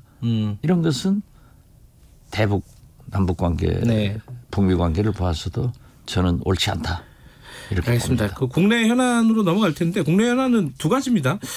이제 국회 상황이 있고 윤석열 총장 얘기가 있는데 이거는 윤석열 총장 얘기부터 좀 여쭤보죠. 그 윤석열 총장에 대해서 예전부터 이런 얘기 나왔어요. 거취 문제가 나왔는데 서른 의원이 나 같으면 그만둔다. 내가 윤석열이랑 그만둔다. 여기 이렇게 얘기했고 반대쪽에서는 원희룡 지사가 그 얘기를 했습니다. 자꾸 이런 식의 얘기 나오는 것보다는 사퇴 압박하지 말고 대통령이 직접 해임해라. 뭐 이런 얘기 했잖아요. 이렇게 할 바에는 어떻게 보세요? 이게 양쪽이. 여러분 지금 보면은 원희룡 지사가 네. 이 남북 관계도 언제 통합당에 네. 대북 정책이 있었느냐 네. 하고 한방 또 보수의 가치를 중시 안 한다 하고 김종인 위원장한테도 한방 먹이더니 네. 이번에도 완전히 대통령한테 그냥 확 쏘아버리네요. 네. 그런데 제가 볼 때는 그렇습니다. 네. 정치권에서는 국회에서는 무슨 말이라도 할 수 있습니다. 네. 그렇지만 제가 볼 때 어떻게 됐든 문재인 대통령이 임명한 추미애 장관, 윤석열 총장이에요. 네. 그런데 이번에 갈등이 있다. 네. 오늘 지금 만나지 않습니까? 만나죠. 공정사회 반부패 정책협의회에서. 그런데 다행히 한명숙 전 총리 사건에 대한 조사 그것은 잘 합의가 됐더라고요. 봉합이 됐어요. 그건 봉합됐다고 보세요? 예, 아니 그러니까 양쪽에서 하니까 장관도 좋고 총장도 좋은데 저는 그렇게 생각합니다. 네. 현직 검찰총장을 예.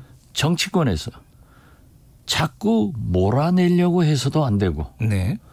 또 현직 검찰총장을 정치권에서 자꾸 정치권으로 끌어들이려고 하는 얘기도 해서는 안 된다. 저는 그렇게 봅니다. 서른 의원 얘기도 그럼 좀 부적절하다고 보세요? 뭐 국회의원이니까 네. 부적절할 수는 없겠죠. 뭐든지 얘기할 수는 있다. 얘기할 수는 있다. 그렇지만은 현직 검찰총장이 잘할 수 있도록 감독은 빼고 네. 감시는 할 수 있지만은 네. 자꾸 나가라. 또 한쪽에서는 우리 대통령 후보 해라. 이런 것은 옳지 않다. 어디까지나 인사권자인 대통령과 네. 당사자인 검찰총장 네. 윤석열 총장이 결정할 문제다. 저는 그렇게 봅니다. 그거 지금 국회 얘기도 하나 더 여쭤보면요. 이 주호영 원내대표 이번 주에 나온다는 거 아니에요? 절에서? 그죠? 저희들이 그랬어요. 네. 이재호 의원하고 통합당 고문 아니에요? 네. 주호영 의원이 불자라 네. 다니면서 부처님께 불공 드리고 있는데 부처님도 이제 들어가거라. 그렇게 하셨을 거예요. 아, 부처님도? 네. 네. 아, 제가 부처님한테 전화해 보니까 그러더라고요. 아무튼 재밌는 것은 네. 제가 정치를 이렇게 보는데 당 대표가 김종인 비대위원장이 원내대표 칩거하는데 찾아가서 예. 사정하는 건 처음 봤어요. 주호영 대표 그런가요? 세더요. 없어요. 아, 네. 그렇구나. 세더라고요. 주호영 대표는 일단 자기 몸값이나 통합당의 국민의 시선을 예. 집중시키는 것. 대표도 불러내는 것. 불러와서 자기한테 사정하게 하는 건 이건 성공했어요. 그렇지만은 국회를 이상 공전시키면은 안 됩니다. 그래서 이번 주에 나와서 주호영 대표가 전례 없는 방식으로 싸우겠다. 그게 뭘까요? 18개 상임위원장을 민주당이 다 가져라. 그게 전례 없는 방식이. 그렇죠. 예. 이러니까 그래서 김종인 비대위원장하고 또 말씀했는데 합의가 된 것 같아요. 그렇지만은 또 12대 6이 될지 11대 7로 합의가 됐잖아요. 일단 그 전에는요. 됐죠. 예. 그런다고 하면은 3, 4선 중진 의원들이 상임위원장 할 기회가 앞으로 4년간 없어지는 거예요. 그래서 어떤 것을 선택할지 모르지만은 아마 와서 김태년 대표에게 다 가져라. 네. 그리고 마음대로 해라. 우리는 싸우겠다라고 하지만은 결국 11대 7로 상임위원장을 갖고 또 국회를 정상화해서 지금 뭐 압의 교환 아니에요, 서민들. 네. 이 추경도 통과시켜주고 대북 문제 같은 것을 초당적으로 협력할 때 네. 통합당이 국민들로부터 사랑받고 존경받는 당이 된다. 저는 그러한 능력을 주호영 대표가 또 인간적으로도 아주 좋으신 분이기 때문에 이루어낼 것이다. 이렇게 봅니다. 그렇게 된다가 아니라 그렇게 해야 된다군요. 지금 말씀하시는 거는. 그렇게 될 겁니다. 그렇게 되기도 할 거다. 그러나 끝까지 안 한다 하면은 민주당도 네. 이번 주를 넘기면은 대통령께서도 말씀하셨잖아요. 네. 지금 택배 기사들 물어보세요. 코로나로. 네. 얼마나 그 바닥에 있는 서민들 진짜 코로나로 죽으나 생활고로 죽으나 똑같다. 이런 얘기를 하는데 네. 이것을 결코 통합당에서 외면해서는 안 되기 때문에 알겠습니다. 정상화해서 추경 통과시키고 대북 문제도 초당적으로 하자. 이렇게 해야 합니다. 마지막 건 제가 예측은 잘 안 되네요. 그거는 실제로 그렇게 할지는. 어찌됐든 국회 돌아가는 거는 박지원 의원께서 말씀하시는 게 대부분 맞으니까 이렇게 될 것 같습니다. 아마 다음 주에 한번 성적표를 가지고 저희들이 한번. 내 성적이 중요한 게 아니라 국민의 생각을 우리는 전해주는 겁니다. 알겠습니다. 국가를 위해서 애국심을 갖자 이거예요. 알겠습니다. 오늘 여기까지 듣겠습니다. 고맙습니다. 네, 감사합니다. 정치의 품격 단국대 석좌 교수 박지원 전 의원이었습니다. 공정하고 깊이 있게 오늘 하루 이슈의 중심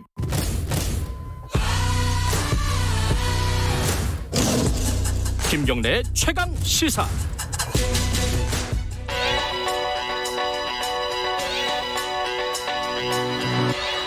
최강 시사 김수민의 눈. 네, 김수민의 눈 김수미 평론가 나와 계십니다. 안녕하세요. 네, 반갑습니다. 오늘 갖고 오신 제목이 한반도에서 가장 조명받는 물건 종이. 네. 삐라. 예. 현 사태가 쓰레기들의 반공화국 삐라 살포 망동과 그를 묵인한 남조선 당국 때문에 초래됐다. 김여정 노동당 제1부부장의 성명 내용이었는데요. 네, 요즘 뭐 대남전단, 대북전단 다 얘기 나오고 있어서 지난 총선 직전에 이 코너에서 또 각 정당의 선거 공보물을 한번 훑어봤었는데, 그거 재밌었어요. 네, 역대 전단에 어떤 내용들이 있었는지 이 부분 또 한번 살펴보도록 하겠습니다. 역대 삐라라고 속칭 부르는 그 전단의 내용들, 이건 좀 궁금하네요. 어떤 내용이 있었습니까? 일단 한국 전쟁 때 이 삐라가 대량 살포, 뭐 대량이란 말 자체가 어울리지 않을 정도의 천문학적인 규모가 살포가 됩니다. 얼마나 뿌려졌는데요? 28억 장. 이 한국 전쟁 때 3년 동안 뿌려진 삐라의 총 수입니다. 이걸 누가 셌단 말이에요? 이게 더 대단한데? 뭐 추산이라고 봐야 될 것 같고요. 미국 육군부의 프랭크 페이스 장관이 적을 삐라로 파묻어라 이런 말까지도 했습니다. 이게 유래가 사실 2차 세계대전 때도 미군이 일본 일대에 굉장히 많은 전단을 살포를 했었고요. 그래서 이게 삐라가 영어 빌에서 유래된 건가 아니면 일본어 비라 에서 유래된 건가 설이 조금 분분합니다. 일본어 비라라는 말이 있어요? 예, 이것도 전단지를 그래요? 네, 의미하는 건데 아마 일본어에서 온 것이 아닐까 이런 생각이 들고요. 28억 장 중에서 미국이나 이제 UN 그리고 한국군이 뿌린 것만 25억 장 정도였습니다. 그 일본 때 뿌렸던 걸 좀 더 얘기를 드리면은 이제 언제 폭격하겠다 이런 내용이 들어가 있었다고 해요. 피해라 이런 뜻인가 그러면? 예, 피해라는 뜻도 있는 거죠. 인명살상을 좀 줄여보겠다는 뜻도 있고 너희의 운명 우리가 쥐고 있다. 언제든 떨어뜨릴 수 있다. 이런 심리전의 성격도 있었는데 여기서 효과를 봤기 때문에 한국 전쟁에서도 좀 많이 쓰였던 것 같습니다. 그 한국 전쟁 때 내용은 지금이랑은 많이 다르겠죠, 그죠? 네, 그때는 이제 뭐 서로 간에 해방이 안 됐다라고 체제 비방을 할 때였기 때문에 뭐 우리 측에서는 북한 농민들이여 반공특공대는 여러분을 공산당 압박에서 해방시키려고 싸운다. 네, 이렇게 얘기를 했었고요. 근데 저는 이게 선전선동 기법으로 좀 낙제점을 주고 싶은 게 북한 농민들이여라고 한 부분을 남조선 농민들이여라고 바꾸고 반공특공대를 뭐 인민해방군 이렇게 바꾸면 서로 간에 이제 우리가 너희 해방시켜줄게라고 할 수 있는 똑같은 얘기를 서로 주고받았다. 네, 이 얘기군요. 예, 그런 부분이 있겠죠. 그리고 이제 회유와 협박이 동시에 나오는 부분들이 있습니다. 유엔은 제군이 넘어오기를 대환영이다라고 하면서 북한에 뿌려진 건데 얼어 죽기 전에 다쳐 죽기 전에 굶어 죽기 전에 어서 도망가라. 라는 내용도 있었고요. 카피 싸움이었네요 그때도. 예, 그렇습니다. 이 카피로는 안 되니까 북한 측에서는 그림을 무시무시한 걸 그렸어요. 미군이 한 여성을 겁탈한 직후의 장면을 예, 사파로 그려놓고 당신들의 아내, 이거 아내죠. 누이 어머니까지 미국 놈에게 이 꼴을 당하고 있다. 조선인민의 원수 미국 놈에게 총뿌리를 돌려라. 이런 식으로 또 맞서기도 했었습니다. 어쨌든 뭐 그 아까 28억 장? 네. 예, 이렇게 뿌려졌다고 했는데 이 효과가 있었다고 평가가 있었을 거 아닙니까, 그죠? 여기에 대해서 이제 집계된 부분이 있긴 합니다. 전쟁 초기인 1950년 10월에 귀순을 결심했던 포로들을 대상으로 조사를 해보니까 귀순 포로 중에서 42.7%가 전단을 보고 귀순하기로 결심했다라고 밝혔다고 합니다. 42점 엄청나게 높은데요, 그거는? 예, 그렇습니다. 이때는 이제 해방 이후에 계속된 빈곤이라든지 사회 혼란 뭐 이런 것들 때문에 결심할 수 있는 배경이 조금 더 두텁지 않았을까. 그러니까 B라는 하나의 계기였을 수도 있다라고 볼 수 있겠고 또 잡혀 있는 그 포로 신분이었기 때문에 이 답변이 얼마나 구체적이거나 정확한지는 조금 이 부분은 걸러서 감안을 해서 봐야 될 것 같습니다. 저는 사실 삐라를 한 번도 실제로 뭐 방송에서는 본 적이 있지만 신문이나 실제로 본 적은 없는데 실제로 보신 적 있어요? 저도 당연히 김경래 아니죠? 기자님보다 더 젊은 세대이기 때문에 실제로 본 적은 없는 것 같습니다. 네. 자, 어쨌든 전쟁 때는 그랬는데 전쟁 이후에도 계속 그런 삐라가 있었다는 거 아니에요, 그죠? 네, 전쟁 이후에 한동안 한 70년대까지는 북한이 더 적극적이었습니다. 왜냐하면 북한이 경제가 그 당시 더 나았거든요. 60년대 연평균 10.5% 경제 성장을 했었던. 그렇죠. 예, 그래서 그쪽에서 뭐 고급 주택 생필품 무상 제공하겠다는 식으로 탈남해라. 탈남. 네, 그렇게 해준다라고 했고 또 14명 정도의 사람들이 이제 월북 용사들이다라고 주장을 하면서 평양 시내에서 찍은 사진도 공개를 했습니다. 근데 이것이 뒤집어진 게 1980년대부터인데 이때부터는 남측의 경제 성장이 훨씬 두각을 드러냈었죠. 네, 그러면서 전단 또 컬러풀하게 찍어서 남한의 경제 성장이 이렇다라는 것을 보여서 보내기도 했었고요. 여기서 특이한 부분은 수영복을 입은 여성 사진을 또 게재를 해서 북한 쪽으로 보내기도 했었다는 겁니다. 이런 여성들이 있다. 넘어오라라고 하는 것이죠. 요즘도 약간 좀 그런 느낌이 있더라고요. 요새 이제 대북단체에서 보내는 그런 삐라를 보면요. 어쨌든 근데 지금 말씀하신 게 이제 70년대 이럴 때는 그 막 교과서에도 삐라 같은 게 나오고 그랬다고 하는데 최근 들어서는 삐라 아무도 신경을 잘 안 썼잖아요. 사실 요즘에 뭐 이렇게 문제가 돼서 그렇지. 그죠? 이 삐라 경쟁은 뭐 90년대 들어서서 거의 이제 상대가 안 되는 쪽으로 종식됐다고 봐야 될 것 같습니다. 방금 전에 제가 여성 사진, 수영복 사진 얘기를 했는데 이게 막장 정도 수준이라면 북한 같은 경우는 남한 모텔런트 사진에다가 김정일 장군 만만세 이렇게 합성을 해가지고 가짜 뉴스를 살포하는 그런 상황까지도 치닫게 됩니다. 그리고 그 밖에도 이제 뭐 남한 정치 평론을 하다시피 하는 그런 전단도 있었는데요. 노태우 세력이 부활한다. 뭐 이런 것도 있었고 또 최근 한 2010년대에서는 박근혜 전 대통령에 대해서 전쟁 미치광이 청와대 악녀를 처단하자. 이런 것도 있었는데 말은 그때도 세구나. 결국에 북한이 자존심을 구긴 것은 이 두 전직 대통령이 다 한국 사회 시민들의 힘으로 처벌이 됐습니다. 그래서 북한에서 딱히 뭐 이렇게 더 비난할 만한 남한 정치는 후지다 이렇게 얘기할 만한 요인이 거꾸로 사라진 그런 특성도 있었던 거죠. 지금은 그 뭐랄까 북한에서 삐라를 받으면 어떤 의미가 있을까요, 이게? 북한 주민들 같은 경우는 이미 어느 정도 한국 사회의 실상을 알고 있기 때문에 대북 전단을 통해서 특별히 더 많은 정보를 접하지는 않을 것으로 보입니다. 또 탈북을 그걸 보고 하더라도 할 수 있는 사람이 극소수이기 때문에 근데 거꾸로 대북 전단을 날릴 경우에 대남 전단 지금 북한에서 날린다고 하고 있잖아요. 이게 체제 결속용으로 거꾸로 빌미로 쓰이기는 한다. 이것을 좀 감안을 할 필요가 있겠죠. 오히려 내부용, 그러니까 그쪽 상대 진영에 주는 게 아니라 내부 결속용으로도 활용이 되는 셈이 되는 거죠. 그렇죠. 삐라의 의미가 계속 변천해 왔는데 최종적으로 최근에 이르러서는 내부용으로 쓰이고 있다. 사실 탈북 관련한 단체, 그러니까 남한 단체의 경우도 네. 뭐 삐라 살포를 이유로 해서 어떤 지원을 받는다거나 후원을 네. 받는 그런 성격도 굉장히 있기 때문에 이제 대내적 성격이 더 강해졌다라고 네. 보여집니다. 지금 대북 단체에서 보내는 삐라 중에 이제 과거 전 대통령들을 좀 모욕하는 그런 내용도 있잖아요. 네. 우리 내부에서 더 화를 내는 거니까 이게 시대에 따라서 삐라의 의미라든가 효과라든가 이런 것들이 많이 달라진 것 같습니다. 사실 좀 길었으면 더 재밌게 네. 디테일한 내용을 들었을 법했는데 박지현 의원께서 오늘 좀 길게 하고 가셨습니다. 여기까지 듣겠습니다. 고맙습니다. 네, 감사합니다. 예, 김수민의 눈이었습니다. 김경래 최강시사 2부는 여기까지 하겠습니다. 잠시 후 3부에서는요. 6.17 부동산 대책 일타 강사 박대기 기자가 핵심만 골라서 설명해 드립니다. 일부 지역국에서는 해당 지역 방송 보내드립니다.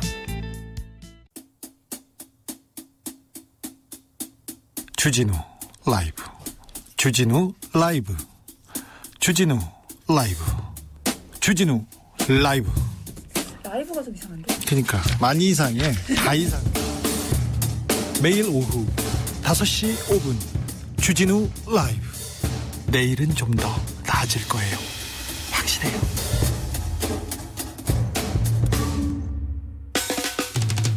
오태훈의 시사본부. 오태훈의 시사본부. 오태훈의 시사본부. 오태훈의 시사본부. 오태훈의 시사본부. 오태훈의 시사본부. 평일 낮 12시 20분 KBS 44기 성우들과 함께 듣는 오태훈의 시사본부. 점심 먹고 시사 한입. 지금 시각은 8시 30분입니다. KBS.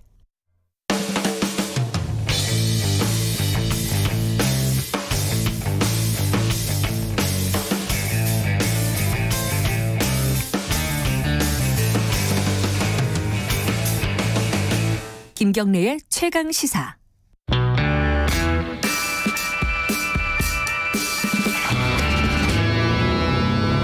더 이상 웨이팅은 없다. 박대기의 고속 경제. 예, 박대기 고속 경제 KBS 박대기 기자 나와 있습니다. 안녕하세요. 네, 안녕하십니까. 그 앞에 시그널 나가는 것 중에 이게 제일 좋은 것 같아요. 시원시원하고. 자, 오늘은 일타 강사로 모셨습니다. 부동산 궁금하신 분들 많을 거예요. 6.17 관련해가지고. 네. 일단 6.17 부동산 대책 나오고 나서 주로 이제 방송사라든가 신문사에서 내보낸 뉴스가 시장이 어떻게 반응하는가 네. 뭐 이런 얘기들이 쭉 나오는데 정리 좀 해보죠. 어땠습니까? 주말 사이를 좀 네, 지켜보면? 보통 주말에 이제 부동산 거래가 많이 이루어지죠. 토요일 많이 네. 하죠, 특히. 예. 예. 그래서 이제 김포 파주 지역의 풍선 효과가 조금은 있는 것 같습니다. 일단 이제 김포 한강 신도시가 문제인데요. 한강 신도시 롯데캐슬 전용 84제곱미터 같은 경우에 이달 초에 4억 원에서 4억 원대 약간 중반까지 이제 거래가 됐었는데 네. 지금은 이제 4억 원대 후반 그리고 5억 원대 초반에 매물이 많이 나와 있는 그런 상황인데요. 물론 이제 실제 거래가 얼마나 이루어지는지 나중에 이제 나오겠지만 어쨌든 호가는 좀 상승해 5천만 원 정도 상승해 있는 상황이고요. 호가가 5천에서 1억 사이 이 정도 좀 상승했다. 김포. 그리고 파주 운정 신도시는 뭐 그 정도까지는 아닌데 실제로 이제 부동산에 그 매수 문의가 많이 들어오고 있는데 왜냐하면 이제 파주 지역이나 김포 지역이 서울과 가까운 지역 중에 유일하게 유의하게 규제 대상에서 빠져 있거든요. 예. 그렇기 때문에 아마 이쪽에 약간은 이제 풍선 효과, 다른 지역을 누르면 이쪽에 불어오는 효과가 있는 것 같습니다. 하지만 이제 재건축 단지 같은 경우에는 반대인데요. 네. 음마 아파트, 목동 아파트가 최근에 좀 뜨거웠었는데 많이 식은 것 같습니다. 거기 규제가 좀 강하게 들어간 게 있죠. 좀 이따 자세하게 얘기하겠지만은. 그리고 거기 그 토지거래 허가 지역 있잖아요. 네. 강남, 청담, 삼성 뭐 이쪽인가요? 예, 그쪽 이곳 그 송파구 같은 경우 잠실동. 잠실까지. 예. 여기들은 어땠어요?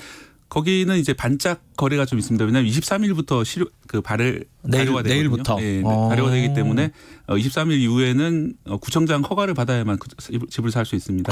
실제로 거기 살지 않는 사람들이 사기 어려워지기 때문에 그 전에 어떻게든 살려는 사람들이 좀 있어가지고 반짝 거래가 이루어지고 있는 것 같습니다. 그 반짝 거래라는 게 이제 예정을 했던 사람들 특히 그렇겠네요, 네. 그죠? 뭐 가지 않을 수 없었던 사람이나 뭐 가계약돼 있는 사람들이 이제 본계약 운행하거나 오늘까지 해야 되는 상황이 돼버린 거네요. 약간 좀 특이한 규제는 거기는 이제 상가까지도 그래요? 예, 규제가 들어가기 때문에 상가를 산 사람이 규제 이후에는 실제로 예를 들어서 상가를 샀는데 딴 사람도 임대를 주는 게 안 됩니다. 직접 경영을 해야 돼요.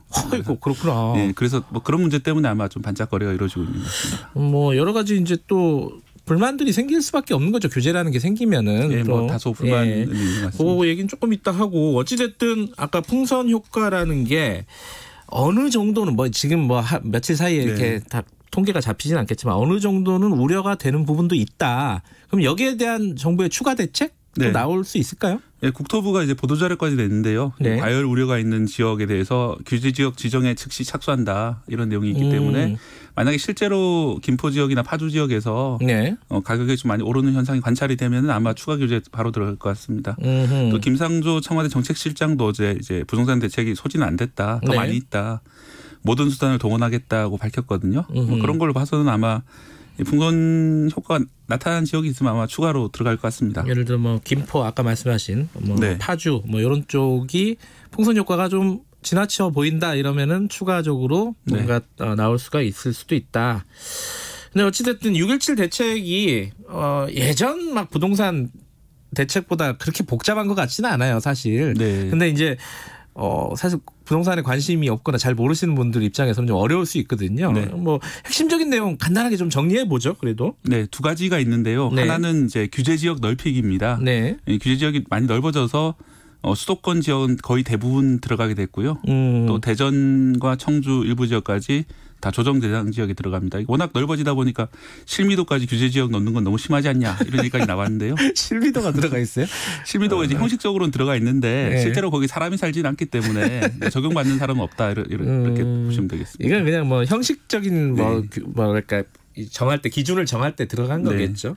두 번째는 뭡니까? 첫 번째는 규제 지역 넓히기. 두 번째는 갭 투자를 막는다는 건데요.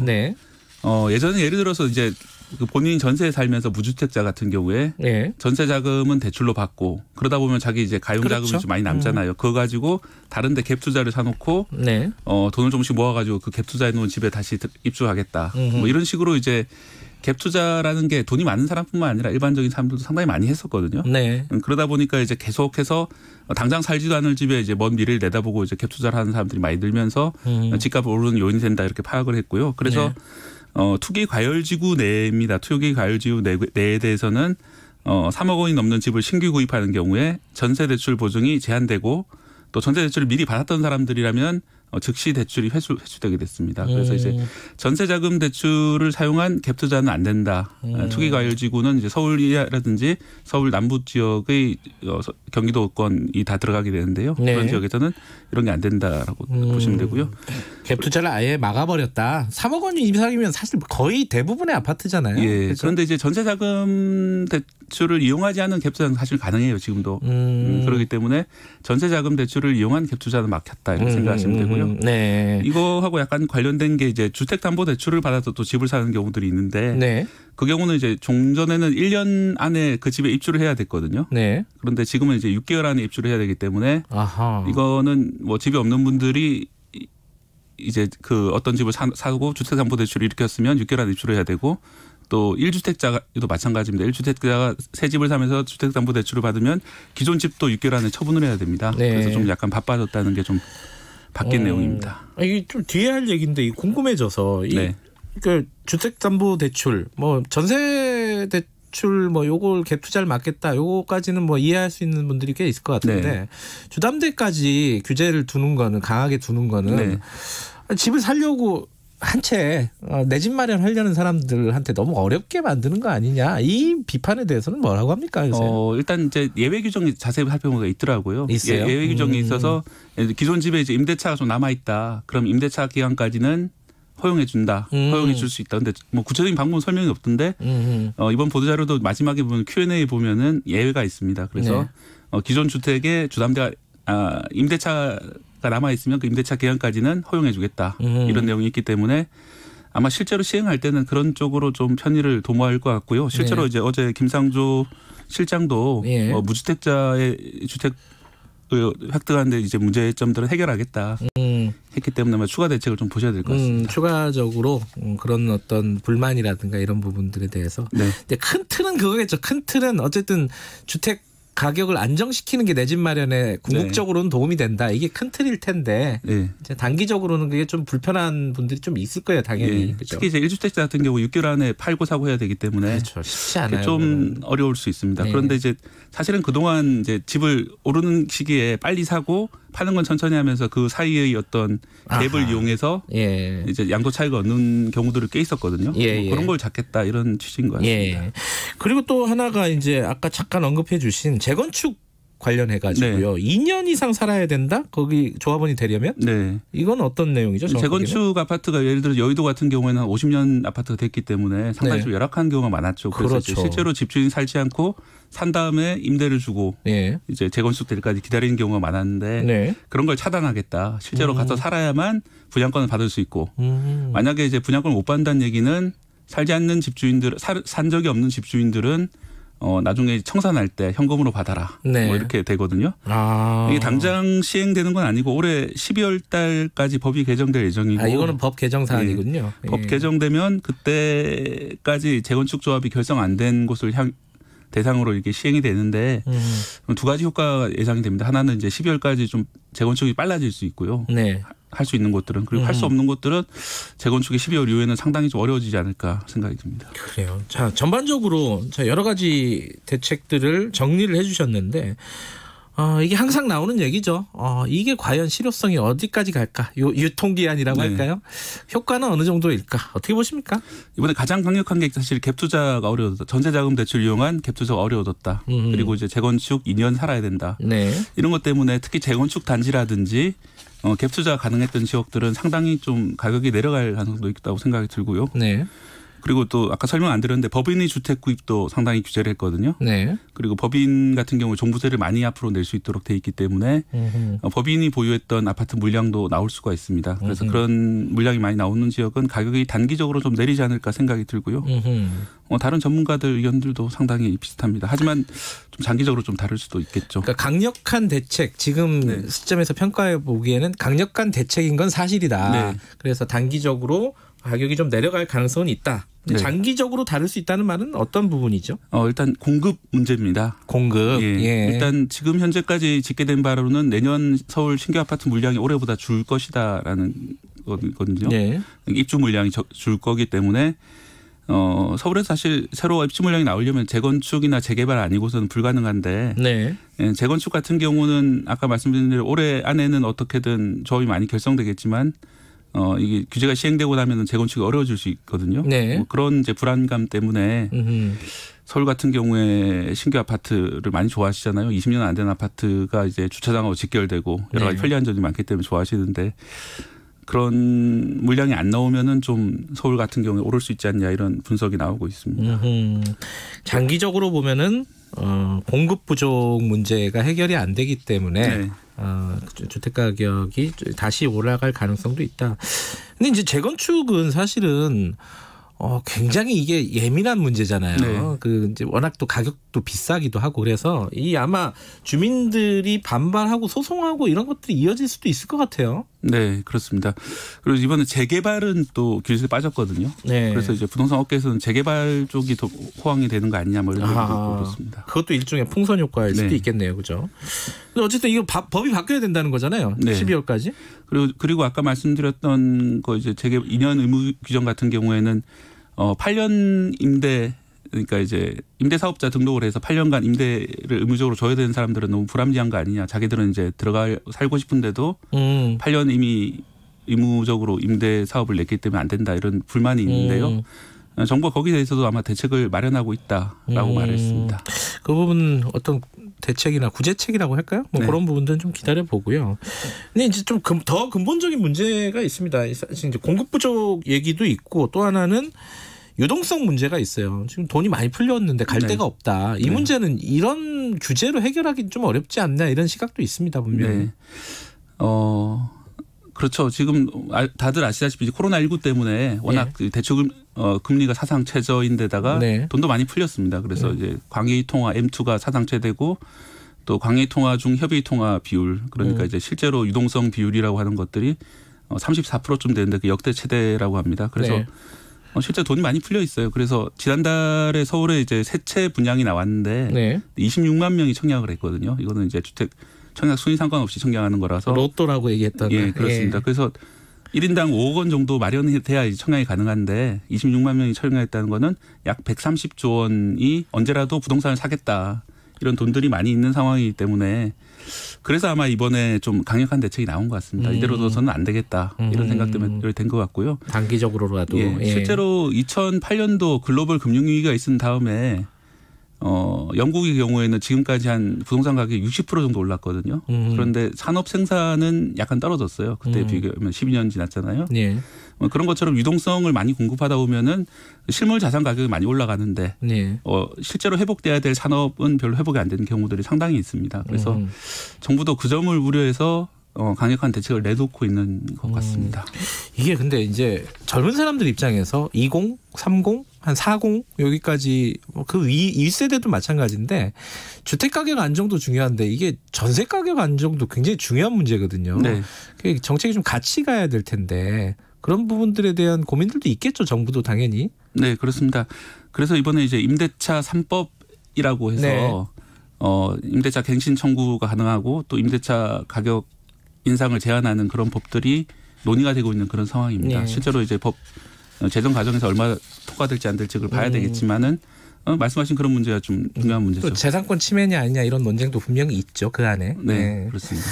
그건 뭐 나중에 한번 또 다시 다뤄보고요. 그 부분은 또 하나의 큰 틀이기 때문에 네. 주택 정책에 대해서 오늘은 일단은 6.17 대책 기본적인 얼개 그리고 앞으로 전망 이것들을 일타 강사에게 들어봤습니다. 자, 오늘 고맙습니다. 고맙습니다. 박대기의 고속경제 KBS 박대기 기자였습니다. 김경래의 최강시사 듣고 계신 지금 시각은 8시 45분 향해 가고 있습니다. 이 시각 교통정보입니다. 출근길 정체 계속되고 있습니다. 서울 외곽고속도로 판교에서 구리 방향 광암터널 부근 1차로에서 사고를 처리하고 있습니다. 송파 부근부터 지나기가 어렵고요. 서울 시내는 서부간선도로 안양 방면 성삼대교 남단과 목동교 사이에 1차로를 막고 작업을 하고 있고요. 광명교까지 정체 이어지고 있습니다. 올림픽대로는 공항 방면 강동대교부터 한강대교까지 막히고요. 강변북로 일산 쪽 역시 강동대교부터 마포대교 사이 정체와 서행이 반복됩니다. 동부간선도로는 성수 방면 전 구간 지나는데 1시간 10분 정도 걸리고 있습니다. KBS 교통정보센터에서 임초희였습니다.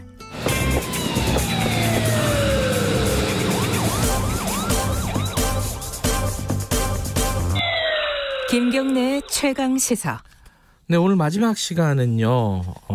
접경 지역에 사는 민통선 내에 사는 주민분을 한번 연결해 보겠습니다. 이게 지금 뭐 양쪽에서 우리 대북단체, 탈북민단체가 북한에 계속 보내겠다 그러고 6.25 앞두고 대량으로 보내겠다 그러고 북한도 또 마찬가지로 지금 맞불을 놓고 있고 가장 이 중간에 껴가지고 어려우신 분들입니다. 대북전단 살포 위협.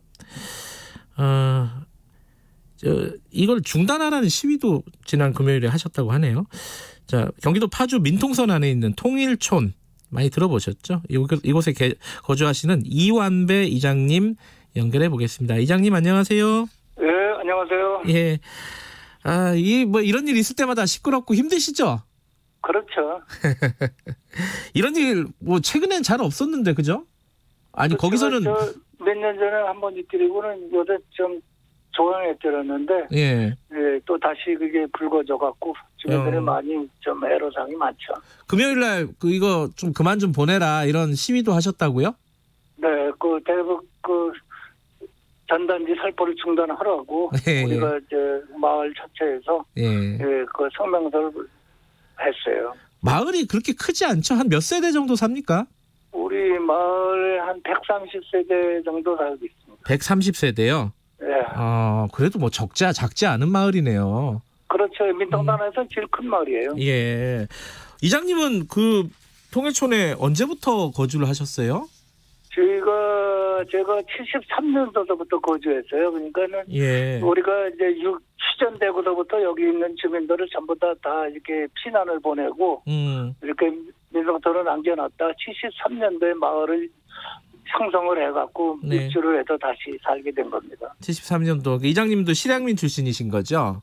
그렇죠. 예, 북이 고향이신 거고. 예. 사실상 이제 거기가 고향이 되신 거네요, 그죠? 지금 40년 그렇죠. 넘게. 뭐 우리 부모님 고향이 뭐 선조서부터 이렇게 살던 고향이니까요. 예. 아 거기는 근데 이제 그 뭐랄까 보안이나 이런 것도 강력하고 이래서 들어가기도 힘들고 사시기에 좀 어렵지 않으세요? 그렇죠. 우리는 이제 민통선 안에 있는 마을이니까는 예. 일단 그 통일대교를 건널 때는 신분증을 다 그러니까요. 제출하고 이렇게 해서 들어오고 생활하고 있는 거죠. 대부분 농사지시죠? 그렇죠. 농사하고 이제 조금 이제 관광업들을 좀 하고 있는데. 관광은 요새 좀 힘들 거 아니에요. 이게 북한 문제도 있고 코로나도 있고 그렇죠. 그러니까 작년 10월 2일부터 그 돼지 콜레라 때문에 그 이제 관광이 중단되고 나서부터는 돼지 혈당 저부터 이제 그 코로나 뭐 이렇게 갖고는 또 지금 그 또 대북 전단도 살포한다 그래 갖고는 이 마을이 아주 이 긴장을 많이 하고 있는 마을입니다. 얼마 전에 그 북한이 남북 연락사무소 거기 폭파했잖아요. 네네. 그때 마을에서는 들렸습니까? 그 폭발음이? 폭발음은 이제 우리 산 넘으니까는 폭발음은 잘 안 들리고 이렇게 뿌옇게 연기는 봤던 사람들이 많아요. 아 연기가 올라오는 거를. 예. 놀라지 않으셨어요? 아 이제 뭐 하도 여기는 이제 그런 일이 많이 벌어지고 그래서 이제 조금 그랬는데 그 폭발을 했다 그래갖고는 조금 긴장도 되고 또 이게 남북 관계가 또 악화되지 않는 생각을 갖고 있더랬죠. 예, 뭐 대피하거나 이러시지는 않으셨고. 예, 그날은 이제 영농 활동을 좀 중단하고 마을에서 대기를 하고 있으라고 마을 방송으로 주민들한테 연락을 해줬죠. 아, 그냥 일상적인 상황은 아니네요. 비상 상황이었네요. 그날도.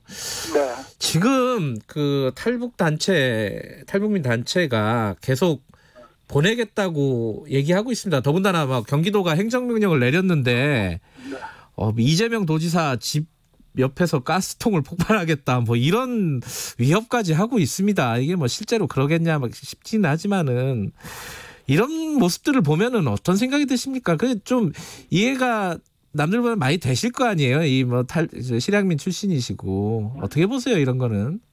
근데 그렇게 하는 게 어떻게 뭐 우리 민통선에 사는 주민들의 도움이 되는 건 하나도 없고 이거 어떻게 보면 또 긴장을 더 조성하자 하는 그런 행동이고 또 만약에 그렇게 서로에서 북한에서 또 이렇게 대응 사격을 이쪽으로 한다 그러면은 피해 보는 거는 우리 그 민통선 안에 사는 주민들만 피해를 보는 거니까 그런 거를 하질 말아야죠.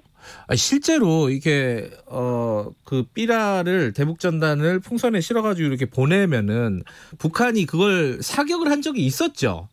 그렇죠. 그 언제 한 몇 년 전에 그 연천에다가 그 포를 쏴갖고 우리 주민들이 대피소에서 생활도 하고 그랬더랬어요.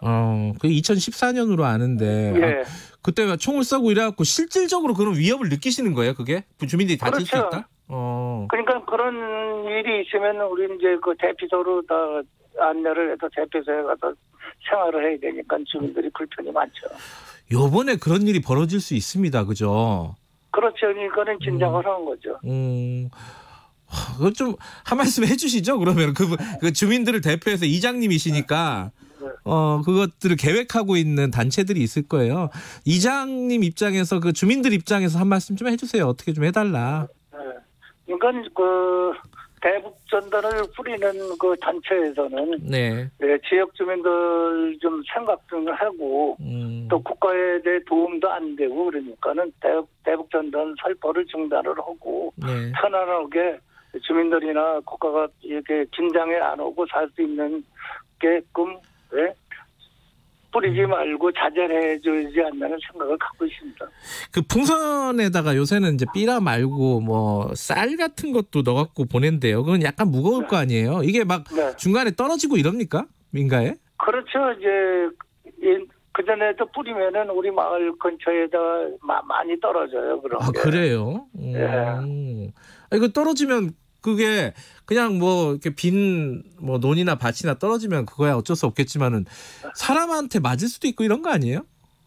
그렇죠. 이제 사람한테 맞은 건 어쩌면 농경지에는 가면은 많이 떨어져 있어갖고 투고해서 이렇게 이제 뭐 그 태워버리든지 뭐 이렇게 많이 했어요 주민들이. 아 그건 쓰레기가 되는 거고. 네. 지붕이나 이런 데 떨어지는 경우도 있어요? 그런 거는 없고 그러니까 농경지에는 많이 떨어졌어요. 농경지에는. 그 일일이 치우시기도 쉽지는 않겠네요. 그렇죠. 그게 쓰레기죠 뭐 그게. 그 쌀이면은 그 먹을 수도 있는 거 아니에요? 안 드시죠? 근데 그런 거. 네. 아, 참. 우리 뭐 농사 짓는 사람들은 이제 그 쌀 먹겠습니까? 아, 농사 짓는 분들이신데. 그 단체들이 그 통일대교를 넘어오지는 않죠? 넘어오질 못하죠. 여기 우리 그 통일대교 근무소가 있고. 네. 그래서 우리가 몇 년 전에도 우리 주민들이 이 트랙터를 갖고 나가서 네. 그 뿌리지 못하게 그 저지를 하고 그랬더라고요. 아니 근데 그 민통선 안에 사시는 분들은 사실 누구보다 이게 안보 의식이나 이런 게 높으신 분들이잖아요, 사실. 네.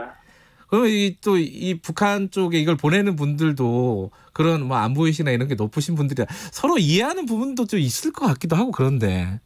이해는 우리는 이해를 못하죠. 아, 그래요? 네. 북한을 빨리 개방해가지고 뭐 민주화 시키자 뭐 이런 거잖아요. 이게 대북 그 탈북민 단체들 얘기가. 네. 그럼 그런 것들은 좀 이해가 되시는 부분은 없으세요?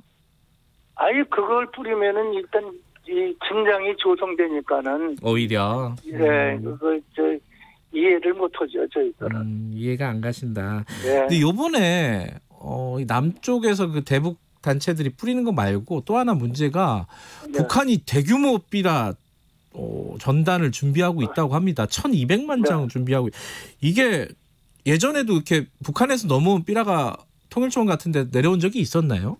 그럼요. 옛날에 많이 뿌렸죠. 북한에서도. 그래요. 최근에는 없었죠? 예, 최근에는 하나도 못 들었어요. 하나도 못 보셨고. 그거 오면은 그거는 또 어떤 뭐 불편이나 그런 게 될까요? 그것도 쓰레기죠. 뭐 우리가 주민들이 그거 읽어봐요.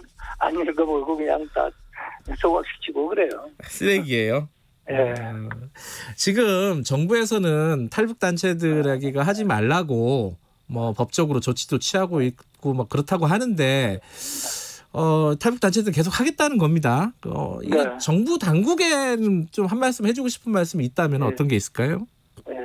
정부 당국에서도 빨리 그런 거를 뿌리지 못하게 빨리 그 좀 더 강력하게 제재를 해도 어떻게 이 민통선에 사는 사람들 주민들이 평안하게 일상생활을 할 수 있게끔 그거를 해주기 바람이죠. 근데 표현의 자유라고 이제 안 된다, 이거 막지 마라 이러잖아요, 대북 단체들은. 네. 그거 어떻게 생각하세요, 그거는? 그거는 자기들이 그 이기주의죠. 우리 민통선 사는 주민들을 생각도 좀 해줘야죠. 우리도 국민 아니니까. 우리도 대한민국 국민 아니에요. 예, 그러게요. 왜 우리 민통선 사는 주민만 고통을 받아야 돼요? 맞아요. 이 뭐 표현의 자유 이런 것도 좋은데 다른 사람들이 피해를 보면은 이건 또 다시 생각해볼 여지가 있는 거죠. 자, 오늘 삐라 때문에 가장 큰 불편을 겪고 계신 통일촌 이장님, 이완배 이장님과 얘기 나눠봤습니다. 고맙습니다.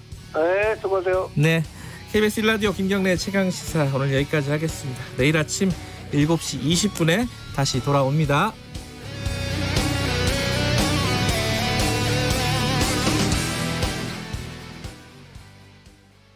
수도권 중심으로 지역